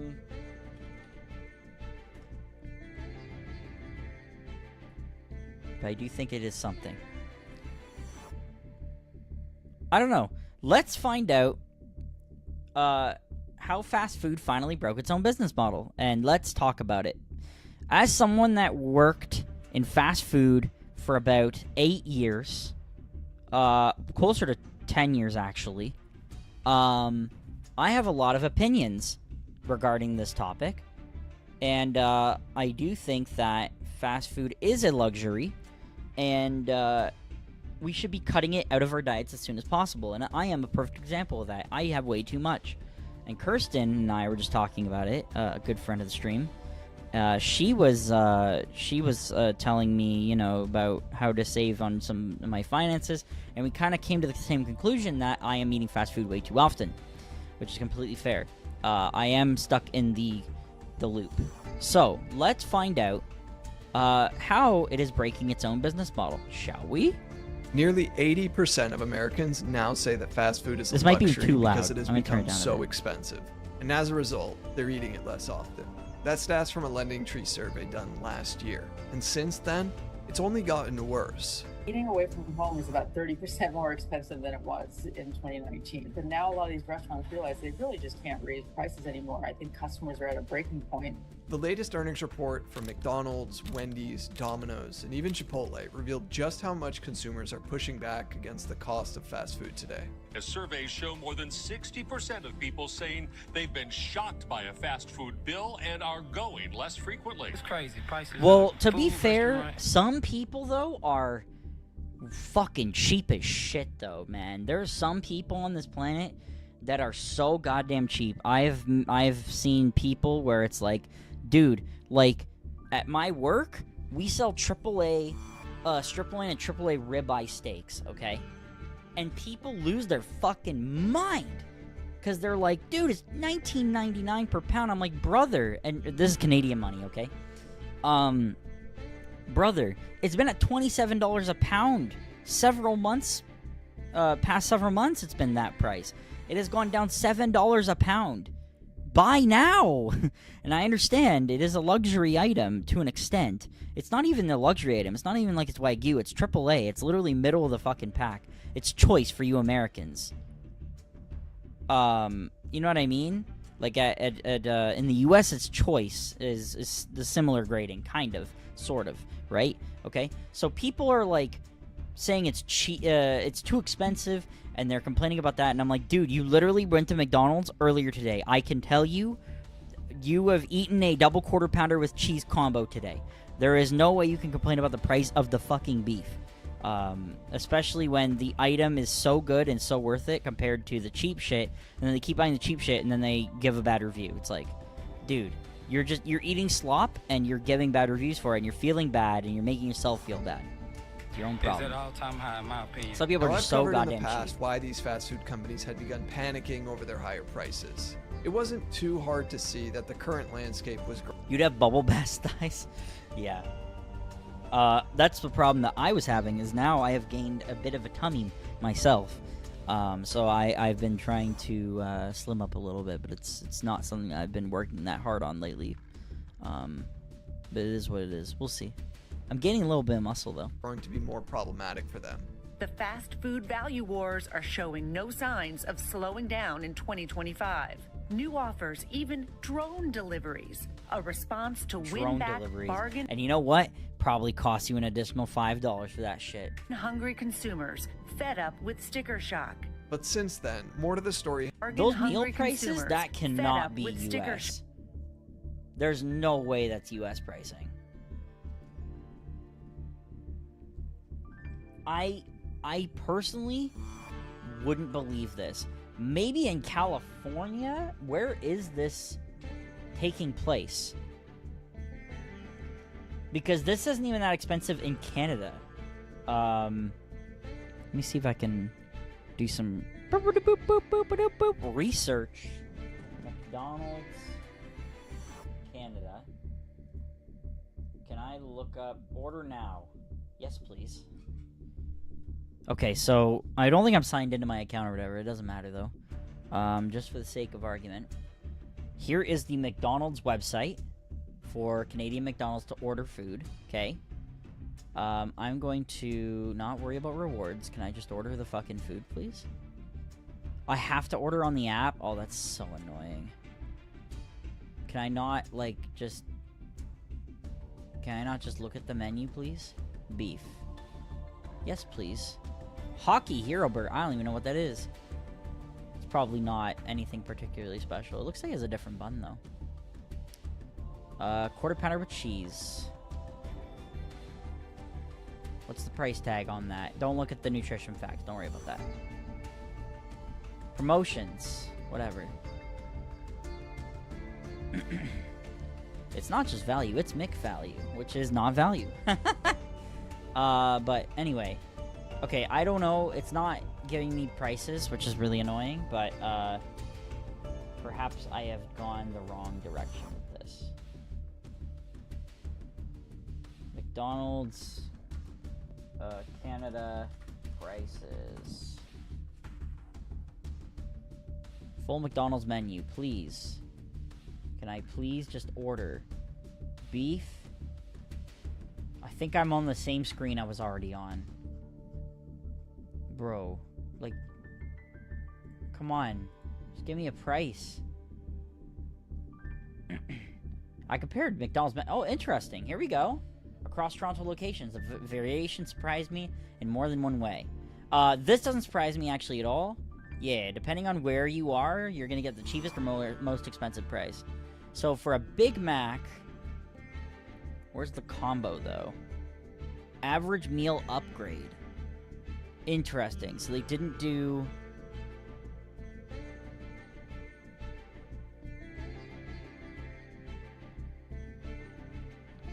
They didn't do a Big Mac combo. They did Big Mac with the meal upgrade. So if we want to take from this, we're seeing on average like $12. You know what I mean? So compare that to this, where it's like $18. That feels wrong. This doesn't feel like this was properly... But since then, more to the story has... This must be like California or something. What is the, what's the minimum wage in California? Because I think they have a really crazy minimum wage.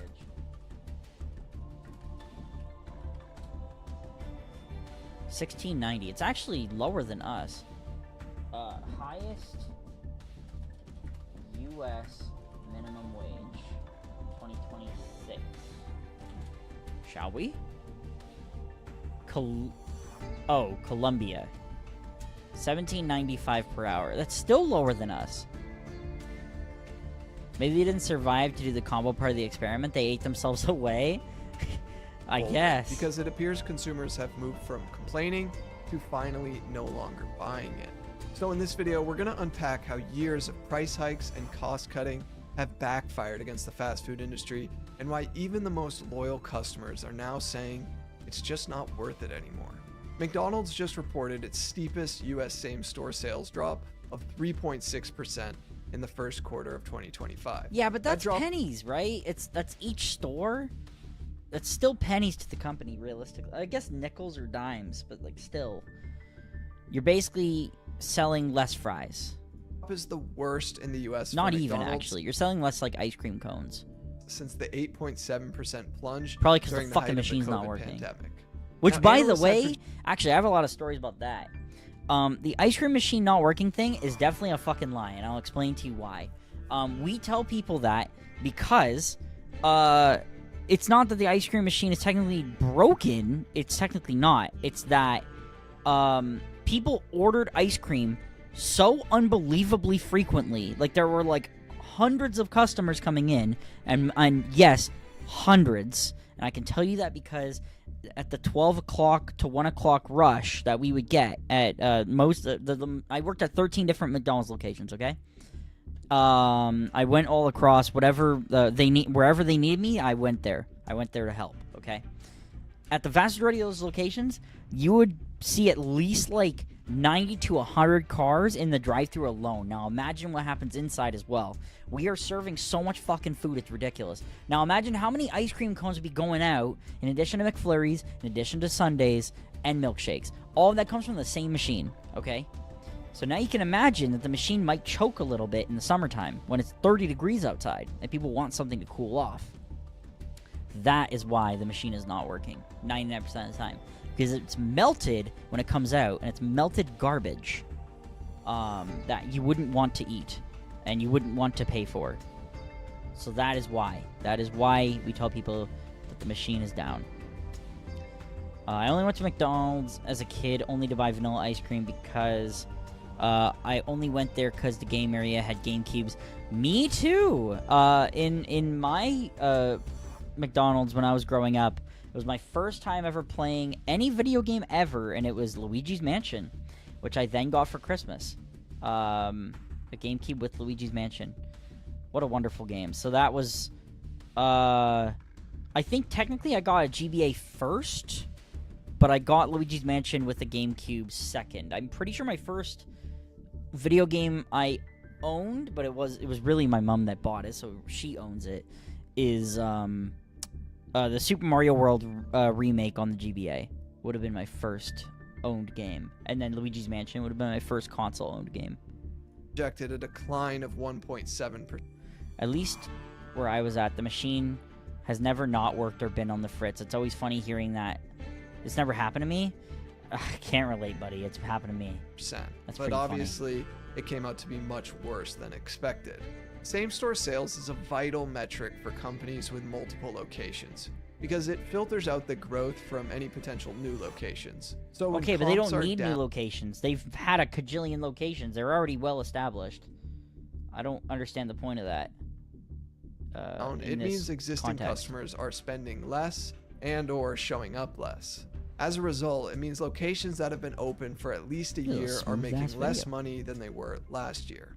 On the earnings call, the McDonald's CEO said that in the US, overall quick service restaurant industry traffic from the low-income consumer was down nearly double digits versus the prior year. He went on to say that unlike a few months ago, QSR traffic from middle-income consumers fell nearly as much, which was a clear indication that the economic pressure on traffic had broadened. And that's McDonald's. I mean, they're supposed to be recession-proof. Many investors view McDonald's as a defensive stock because they think even during tough times, people will still eat there because it's cheap, and after all, people need to eat. But yeah, but the thing. that's just it's not obviously true not cheap. now, because rent and stuff is more expensive, so people are more inclined to not leave their house.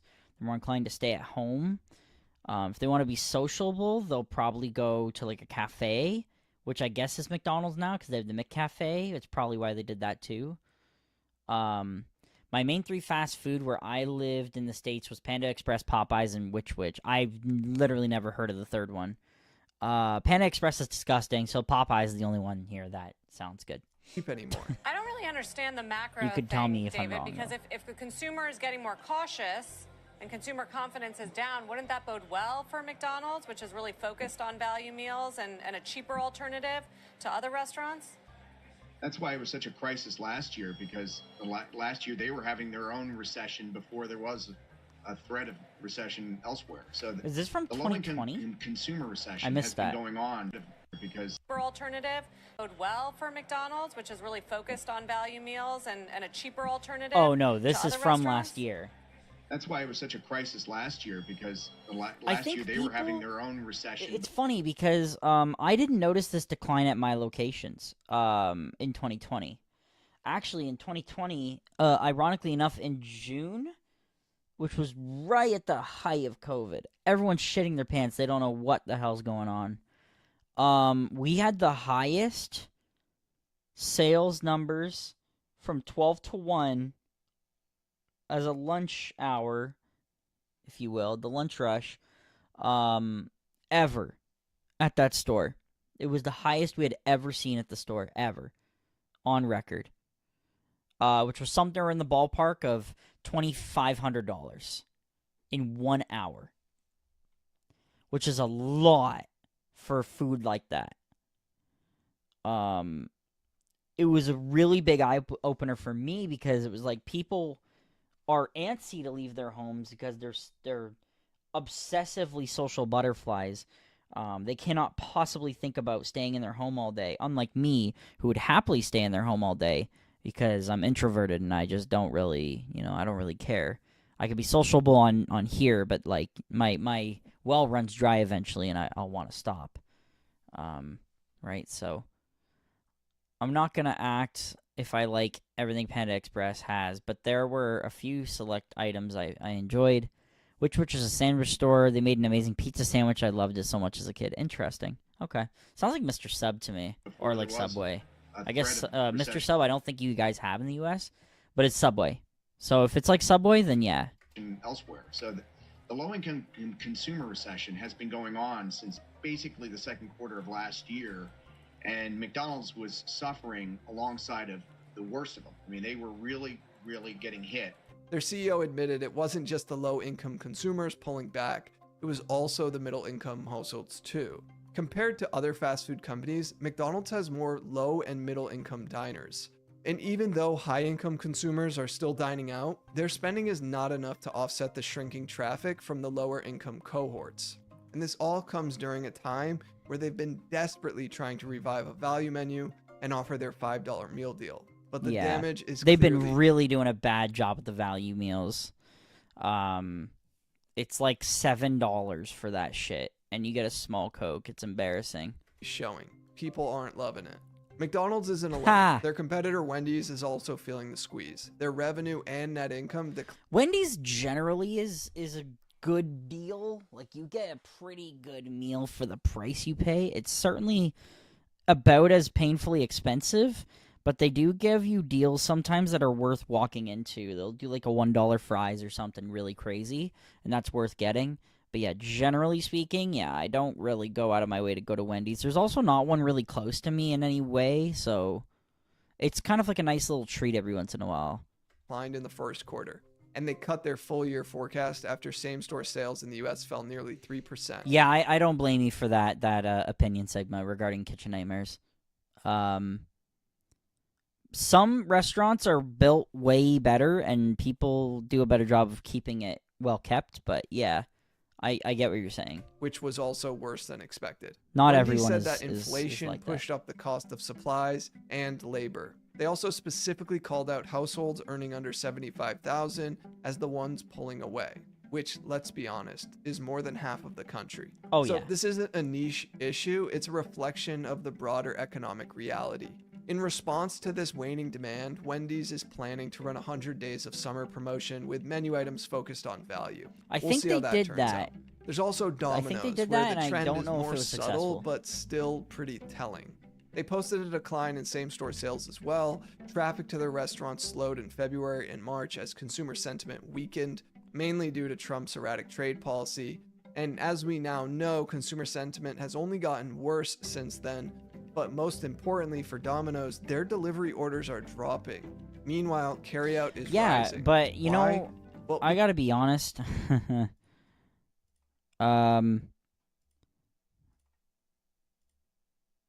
I gotta be honest, man. I'm not Because ordering from Domino's, and you know why? Because they're fucking ass. They're so shit. And I feel like it's such a hot take, but I think Domino's is the worst pizza chain. It's disgusting. It tastes like cardboard. The sauce is shit. The cheese, I'm pretty sure for a while they couldn't even call it cheese. I'm pretty sure they had to call it like pizza topping or something. It's embarrassing. This company is fucking awful. And the money they made was crazy. However, now they're gonna have to take a step back, and that's fine. I think that's good for the company. That they're gonna have to wake the fuck up and make some good, reasonable changes, because they've been coasting for so long, especially with college students. Kill me. You're a Papa John enjoyer? Papa John's okay. I didn't love it. Little Caesars I actually like more than both of them, which is kind of a hot take, I guess. Papa John's, I didn't love it. I've only had it once, though, but it really wasn't very good. We only have one location close-ish to me. Not really. It's close to my buddy's place, which is about 30 minutes from me. So there's only like 2 or 3 locations in Ontario, so it's pretty hard to find. Customers are doing the math. Delivery fees, tips, higher prices, it all adds up. People still want pizza, but they're not willing to pay the extra cost for convenience, and that's new. Their CFO They'd rather make the pizza at home, which I want to do. said that their delivery business continues to be compacted by macro pressures. I have my pizza stone. that I are haven't used it yet. impacting the low-income I want to do that too. But interestingly, their CEO said that he doesn't think that the lower-income consumer is leaving Domino's. He thinks that they're just eating at home instead. which we'll talk about a little later on. Correct. Now, even Chipotle is feeling the shift too, which I know isn't seen as traditional fast food, at least not the same way McDonald's or Wendy's may be, but Chipotle has historically held up much better than some of these more traditional fast food places over the years. Because their crowd is rich already. The people that are going to McDonald's are not the same people that are going to Chipotle. And to be honest with you, Chipotle's kind of bad too. I'd rather have Bar Burrito or Burrito Boys. Actually, Burrito Boys fucking slaps. But I don't think they have that in in the US. But Burrito Boys slaps in Canada. If you ever come to Canada for whatever reason, Burrito Boys is way better than Chipotle. Infinitely better. And the price is also way better. And you can usually get buy one, get one on Uber Eats 99% of the time. So it's just worth getting it on Uber Eats rather than getting Chipotle. Chipotle sucks balls. I think this is just but they're fine. It's just, I don't know. It's also like the messiest burrito I've ever had. It's really miserable eating this thing. because the quality of the food is better. The price and is you can get ridiculous. your food faster But than yeah. somewhere like McDonald's or Burger King. Now, Chipotle's same-store sales declined for the first time since 2020. Foot traffic was down across the board, and their executives said it plainly. The slowdown is happening in every demographic and in every region. Now, Chipotle is mostly a US-based company, and they are finally seeing consumers pull back. Their sales declined, but this was partially offset due to the higher check sizes, which, if you're unaware, Chipotle has raised prices about 6 different times since 2021. And they mentioned during the call that they would need to raise prices again if these current tariffs stay in effect. Which they will, because the that I Oompa believe is Loompa is an unparalleled. idiot. And we view that pricing power as I've never had Chipotle before, despite there being one where I live. I just generally never went there. Plus, I always kept hearing about E. coli. Oh, God. Okay, I don't know about that, but the breadsticks from Little Caesars are a banger. I super agree with that. asset, and we can choose to spend that asset when we want to. Now, I want to be clear, this is not just about price. It's also about how the entire experience has changed. And while I agree price is the predominant factor here, we also have to talk about how much worse the experience has gotten too. I'll be honest, I've tried using some of these apps to see if they're actually better than just walking Yeah, it in is kind of or annoying using the to use drive-thru. them. These days, many of the value deals are locked behind using these companies' apps. That I don't think is a problem. However, I don't think paper coupons should have ever went away. Also, the reason that they're doing that is so that they can force you to do one order per person, so that way you can visit more frequently. That's the reason they want to do it. The paper coupons are like, okay, let's do 2 separate orders then, and I'll do 2 separate orders, and then they do, right? And it's like they're annoying about it, but they'll do it, right? And it's whatever. So it's probably why they're getting rid of the paper coupons in favor of the app, but I do think we should have both. I think it'd be nice to have both. I have used the app for these many times. I have a ton of them. In fact, I can do this, so you can see. So we got all sorts of different apps here. I've used them all to varying degrees of usefulness, depending on what I need them for, right? And then same thing with the next page. We got a handful of different things there as well. Yeah, generally speaking, most of these are not going to be useful all the time, but the ones I've definitely checked very often are like the McDonald's app, the Timmy's app, Tim Hortons. Probably the Pizza app, I'd say.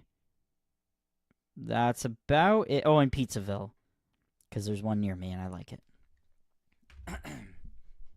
But yeah, you're most of the time you're not going to get great deals from the app, but you'll get a couple good deals every once in a while. It makes it worth the visit.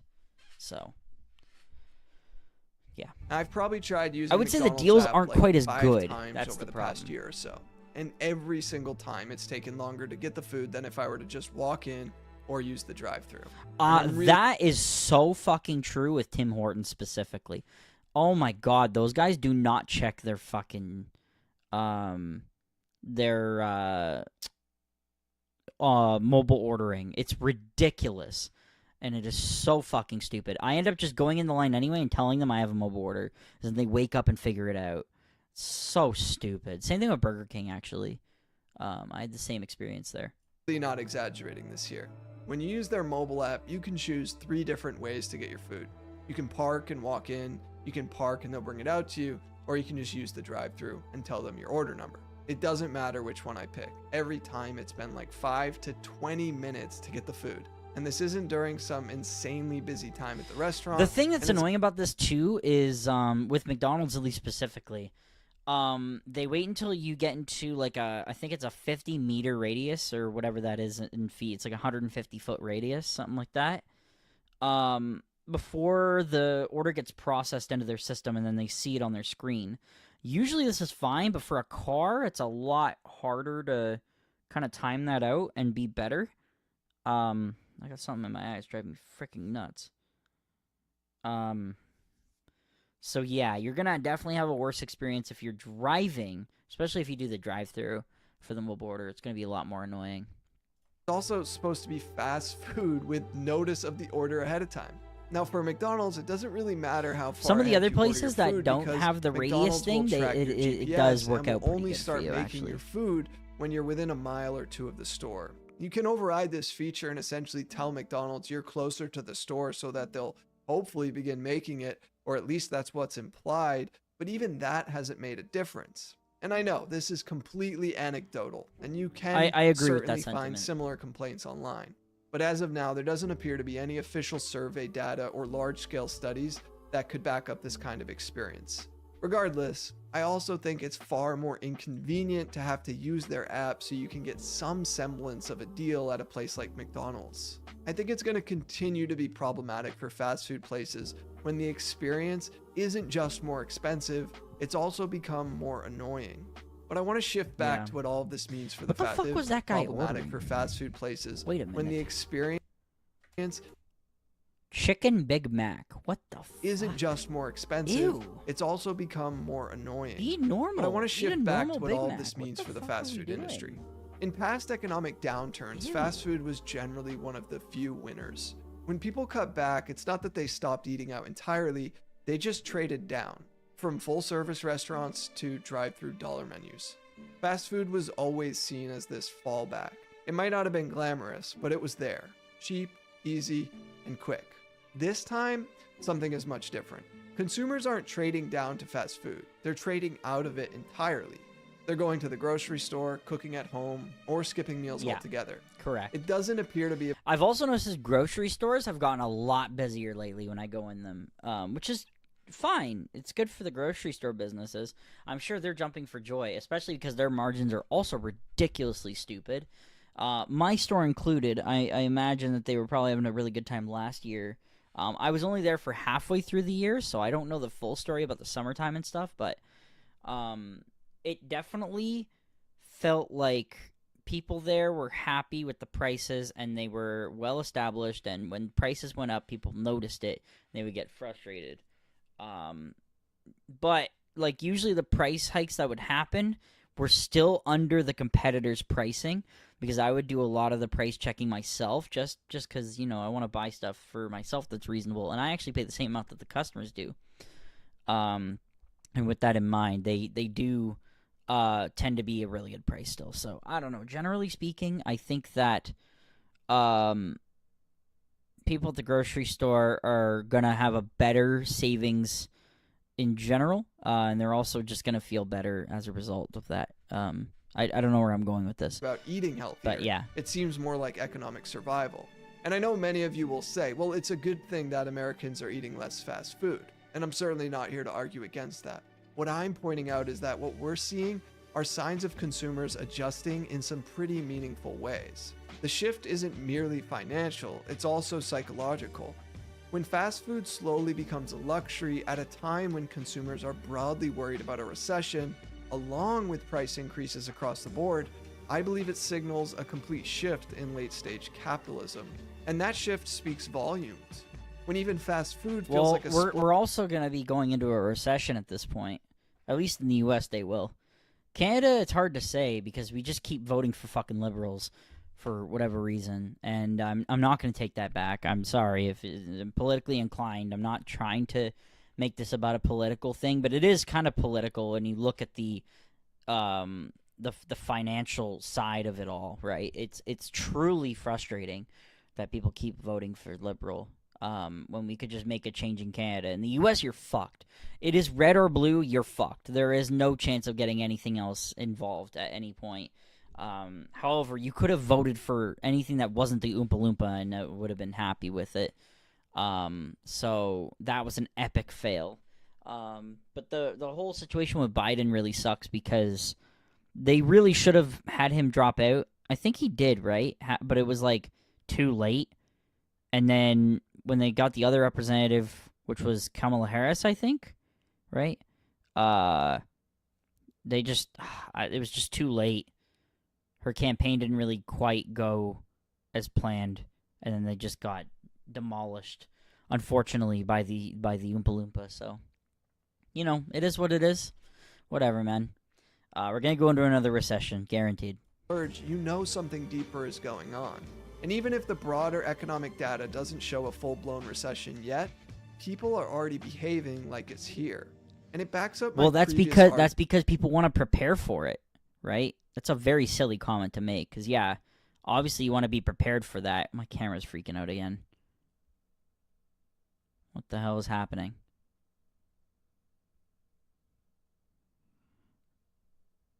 My camera is, like, running at, like, 2 FPS.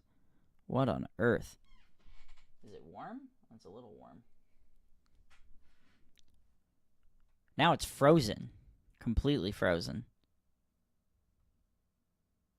Oh, it's dead. Oh, there we go. It's alive. Okay, anyway. Yeah, this is a weird comment to make because, yeah, people want to prepare for a recession, obviously, right? So they're gonna get themselves all saved up on money and hope for the best, right?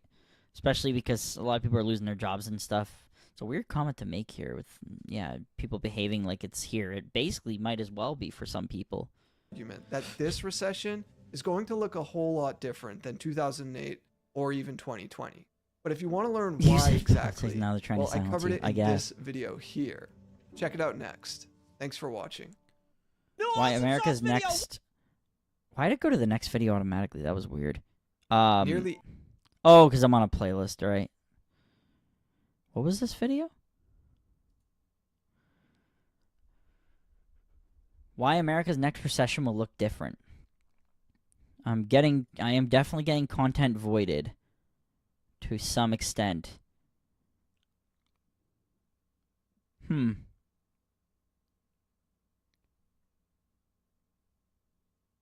Why fast food sucks now? There was also a Tim Hortons video that was similar to this. I also really find interesting. I really, yeah, Tim Hortons Punjabi song. What the fuck? Satisfying downfall of Timmy's. There's like a million of these videos. There was one I had watched. Oh, this is it. Yeah, a year ago. This video is fantastic. Now this is 26 minutes though, so I'm not doing all that.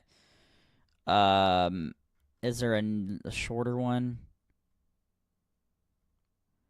9 minutes? 10 months ago? Let's do it. For decades, it was more than just coffee and donuts. It was a morning ritual, a community hub, a symbol of Canadian identity itself.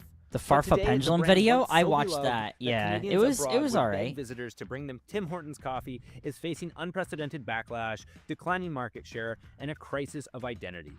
How did a company so deeply woven into Canada's national fabric go from beloved institution to public punching bag, from cultural icon to cautionary tale? That's what we're unpacking today, and I promise you this story contains lessons every business needs to hear about what happens when you sacrifice authenticity for growth. Yeah. That's the biggest Tim Hortons' takeaway. Spectacular fall from grace, we need to go back to its humble beginnings.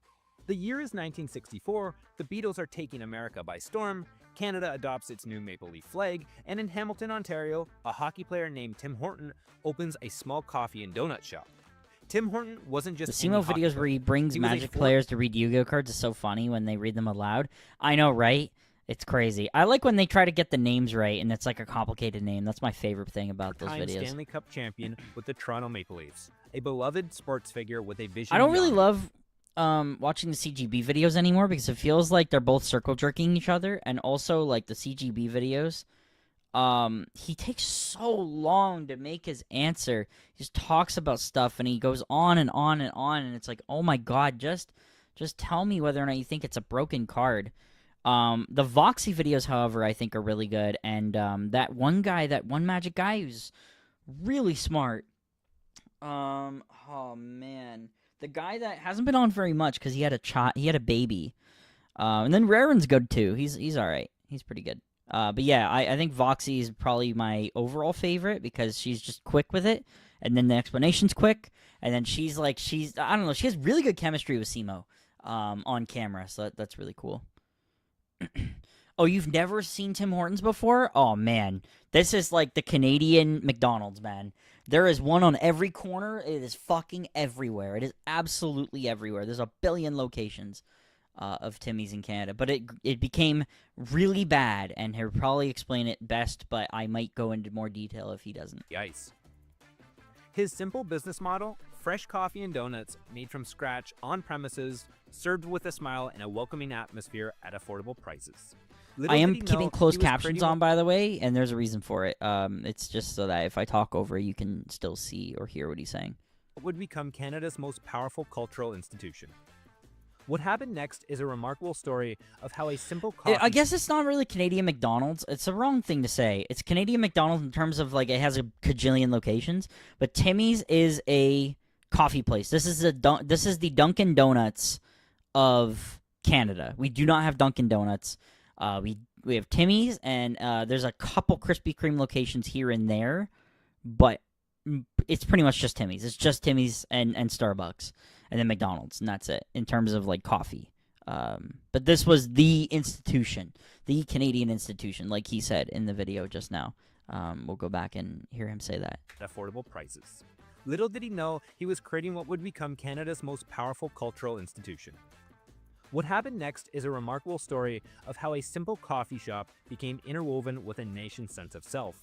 After Tim Hortons' tragic death in a car accident in 1974, his business partner, Ron Joyce, expanded the chain across Canada with a laser focus on 3 principles. And here comes our first foundation principle: authenticity above all.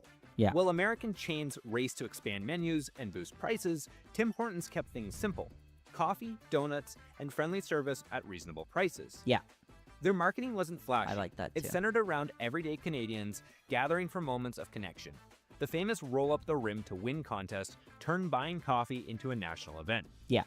Tim Hortons... They still do that. It's happening right now, actually. Come Canadian. Roll Up the Rim to Win is the monopoly, the Canadian McDonald's monopoly, if that makes sense. It simply was Canadian. Canadian cultural historian... So it's like the go-to place of Canada, yeah, 2010. Exactly. Well, Here comes it was. Our second foundational principle. Community first. Tim Hortons wasn't just in I would still go if you've it was never part of been. them. The company launched the Timbits Minor Sports Program, supporting children's hockey teams across the country. By the 1990s, many Canadians had their first jobs, first dates, and daily rituals at their local Timmy's. It wasn't unusual for small Timmy's. towns to celebrate when they finally got their first Tim Hortons. Foundational principle number 3, consistency and familiarity. Yeah. From Vancouver to Halifax, a double-double coffee tasted the same. Yeah. Tim Hortons became... Double-double, by the way, if you don't know, which he's not going to explain, I guess. Double-double is a Canadian term, to my understanding, which is 2 cream, 2 sugar. Apparently, people don't know what that is in the U.S., which I think is very funny. 2 cream, 2 sugar is double-double. Regular is 1 cream, 1 sugar.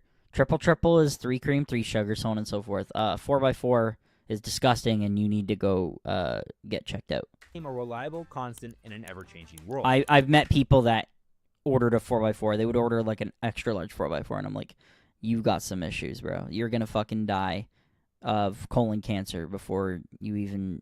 Your arteries are gonna give out. Like, by the year Jesus 2000, Christ. Tim Hortons wasn't just successful, it had become something far more powerful, a cornerstone of Canadian identity. But in 1995, a decision was made that would ultimately people change were everything. born in there. Even my first time was taken there. No. Tim Hortons No, merged no. with Wendy's International, an American fast food corporation. At first, not much changed. Sales continued to grow, but behind the scenes, the company's priorities were shifting. Then in 2014, the bombshell. Tim Hortons was acquired by Brazilian investment firm 3G Capital, which merged it with Burger King to form Restaurant Brands International. Yes. My favorite company, Restaurant Brands International. It just rolls off the tongue. I knew about this too. It's the same company that also owns Popeyes as well, and Cold Stone Creamery, and some other stuff. I don't remember. Here comes our first crucial mistake, prioritizing global expansion over brand identity. Yep. Former Tim Hortons executive James We're just talking about Richardson authenticity, explains what now it's happened gone. Next. The new ownership saw Tim Hortons not as a beloved cultural institution, but as an unexploited asset with international potential. Correct. What followed was a Very, radical departure very from everything correct. that had made Tim Hortons successful. The changes came rapidly and relentlessly, beginning with the core product itself. Transformation error number 1, abandoning quality for cost cutting. To boost profits, the new owners centralized production, eliminating in-store baking. Donuts and pastries that were once made fresh daily now arrive frozen to be reheated. Yeah, and this is immediately apparent. It's disgusting compared to back in the day. Back in the day when they used to make them fresh in the back, it was awesome. That shit tasted so fire. Now it's frozen as fuck, and it's so miserable. The coffee recipe was adjusted. Same with McDonald's, by the way. In case you didn't know, the McDonald's donuts and muffins and everything are always frozen, and you put them in the oven. It's nasty. Proliferated in an attempt to compete with everyone from McDonald's to Starbucks. Where I live literally across the street from each other, I look at it like Krusty Krab and Chum Bucket standing off. Yeah, that happens a lot. And prices began to creep upward. Longtime customers noticed immediately. Social media is filled with complaints about declining quality and rising prices. Transformation error number 2, corporate culture collapse. Inside the company, the changes were even more dramatic. 3G Capital implemented zero-based budgeting, essentially requiring every expense to be rejustified from scratch each year. Franchise owners, many of whom had been with the company for decades, revolted as their costs increased while support decreased. In 2018, a group of them filed a class action lawsuit against the parent company. They took the soul out of the company. It became all about numbers. Anonymous 20-year-old Tim Hortons franchise owner. 20 years old? And he owns a franchise of Timmy's? He must have gotten a small loan of $1 million. Just like the Oompa Loompa himself. What the fuck? He received those from his father. There's no fucking way you received a franchise at 20 years old through your own flesh and blood. There's no fucking shot. Zero chance. What the hell? Okay. The breaking point came in January 2018. That's ridiculous. I would After love Ontario that. Are raised you its kidding minimum me? wage, several Tim Hortons franchise owners cut employee benefits and paid breaks to offset costs. The public reaction was swift and devastating. #boycott Tim Hortons trended nationwide. For perhaps the first time in its history, Tim Hortons found itself cast as a villain in the Canadian story. The numbers speak for themselves. Brand reputation ranking fell from number 4 to number 50th in Canada. Customer satisfaction dropped 25%. Yep. Stock price declined 12.4% Not while surprised. competitors grew. And the market share dropped from 42% to 27% of the Canadian coffee market. Now, I would like to see citation for these. I don't like that we have this stupid diagram. But, yeah, I'm not surprised about any of this. That family tree must be a means circle to be able to sustain and gain that wealth. I know, right? Holy The company fuck. that had built its brand on being always fresh now faced fresh rounds of humiliation with each new initiative. Beyond Meat sandwiches appeared briefly before disappearing. Yeah. An attempt at innovation centers failed to recreate the sense of community. You know what's annoying? Right? This is supposed to be a Dunkin' Donuts replacement. You know what you know what they recently added to their menu like 6 months ago and it's still on the menu somehow? There's a fucking flatbread pizza. Why the fuck are you going to a coffee place for a fucking pizza? What are we doing? And I've never seen someone order it. I've never seen it once. Not one time have I seen anyone order that shit. I've seen it on the deals all the time. In fact, if I pull it up, I guarantee you I'll find it in there. And it'll be like, please, please, please buy our pizza. Please, please, please, please, please. Please buy our pizza, please. Fucking stupid. There it is. Look, it's right there. Immediately. $5.99 deal, flatbread pizza. Blow it out your ass, man. What the fuck? Stupid. A pizza at a donut place. Are you Lattes and kidding me? expensive cups couldn't bring The back fuck customer are we loyalty. doing? Transformation error number 3, hollow nationalism.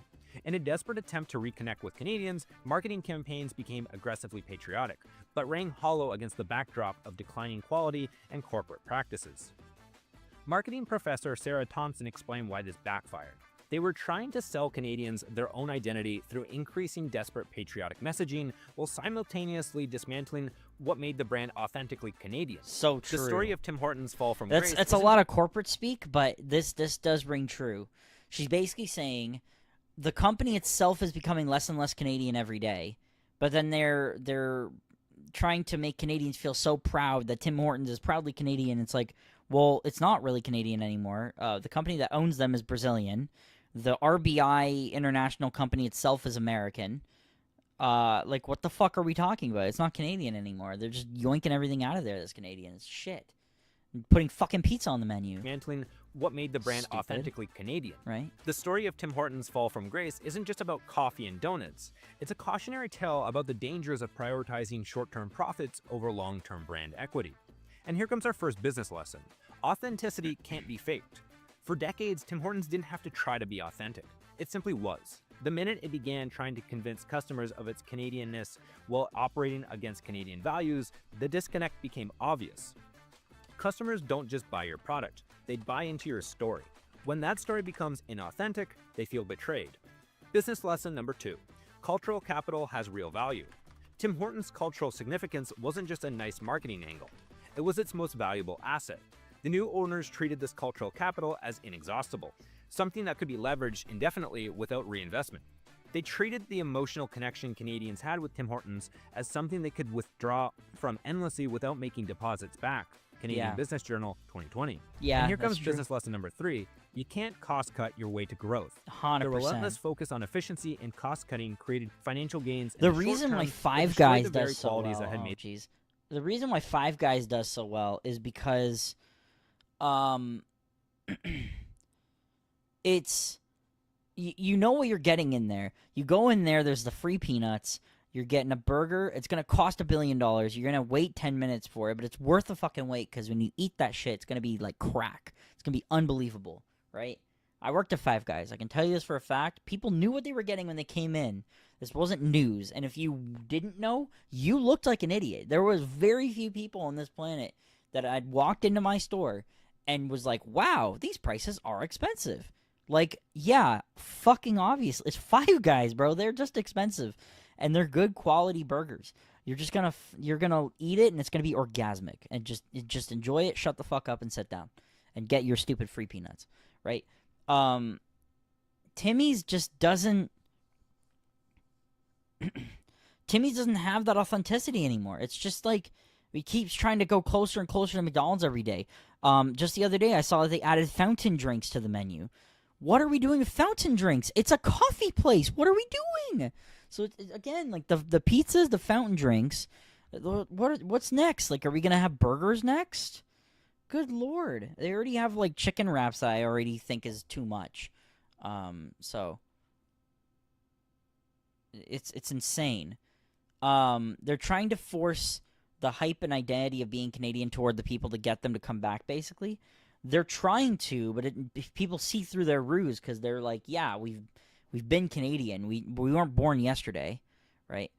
Well, I'd like to, if I could legally buy crack, and that smack gets me tweaked. Good lord. The brand valuable in the first place. That's enough As out of business you. strategist Peter Drucker That's famously enough said, out of you, Sigma. the purpose of a business Good is lord. to create and keep a customer. In focusing on the first part, Tim Hortons forgot the second.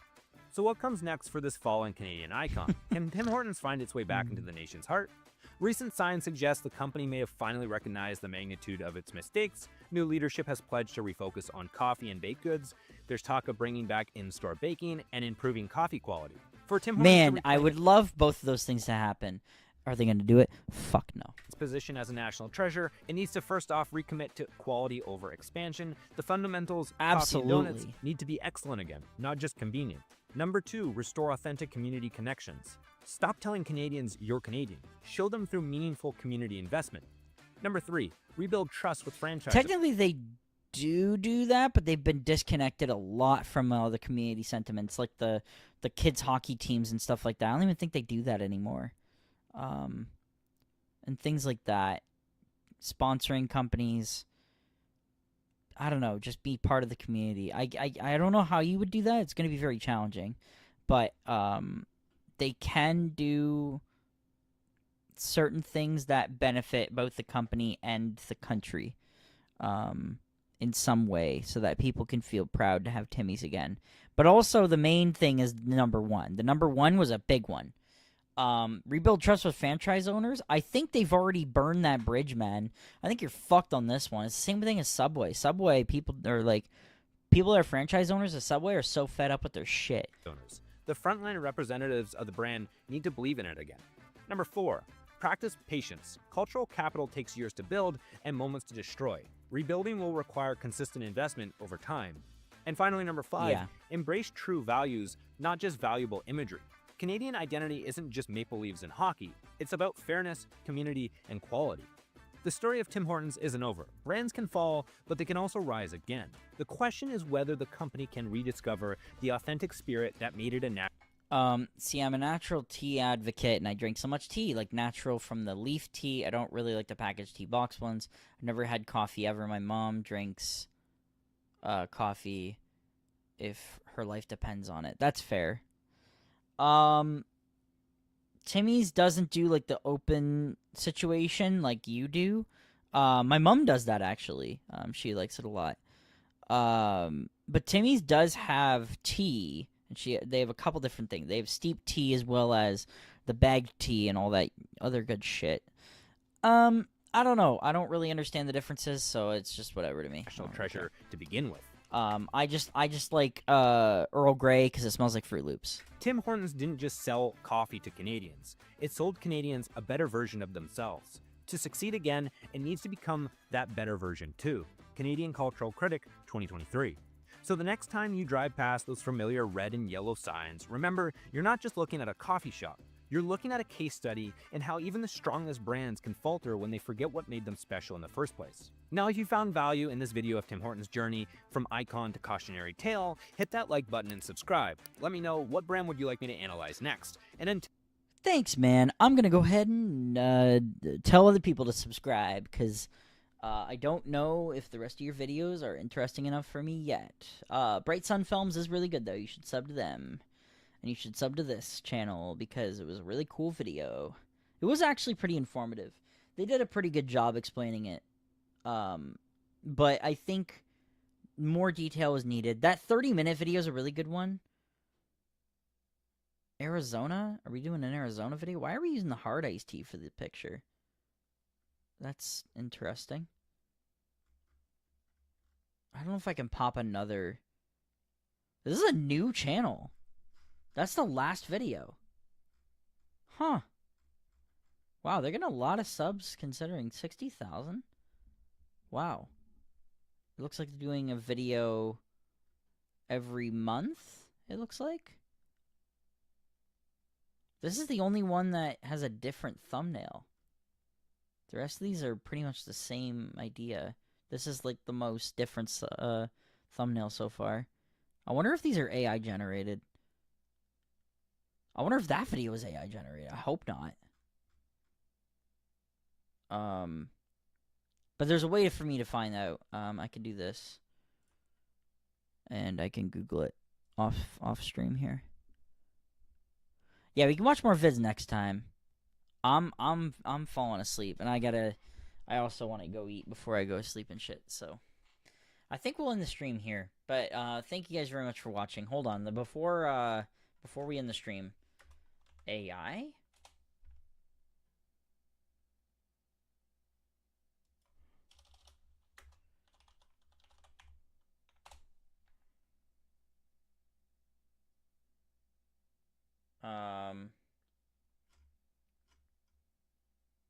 It doesn't look like it's AI, so good. That's good. Because I found a couple AI channels, and I've been trying to block all of them. Anyway, thank you very much for watching, everybody. Hope you enjoyed the video. Rate, comment, subscribe, and all that good stuff. Subscribe on Twitch. Use Twitch Prime and all that good stuff. It allows for you to be able to get the cool emotes and all that stuff. And until then,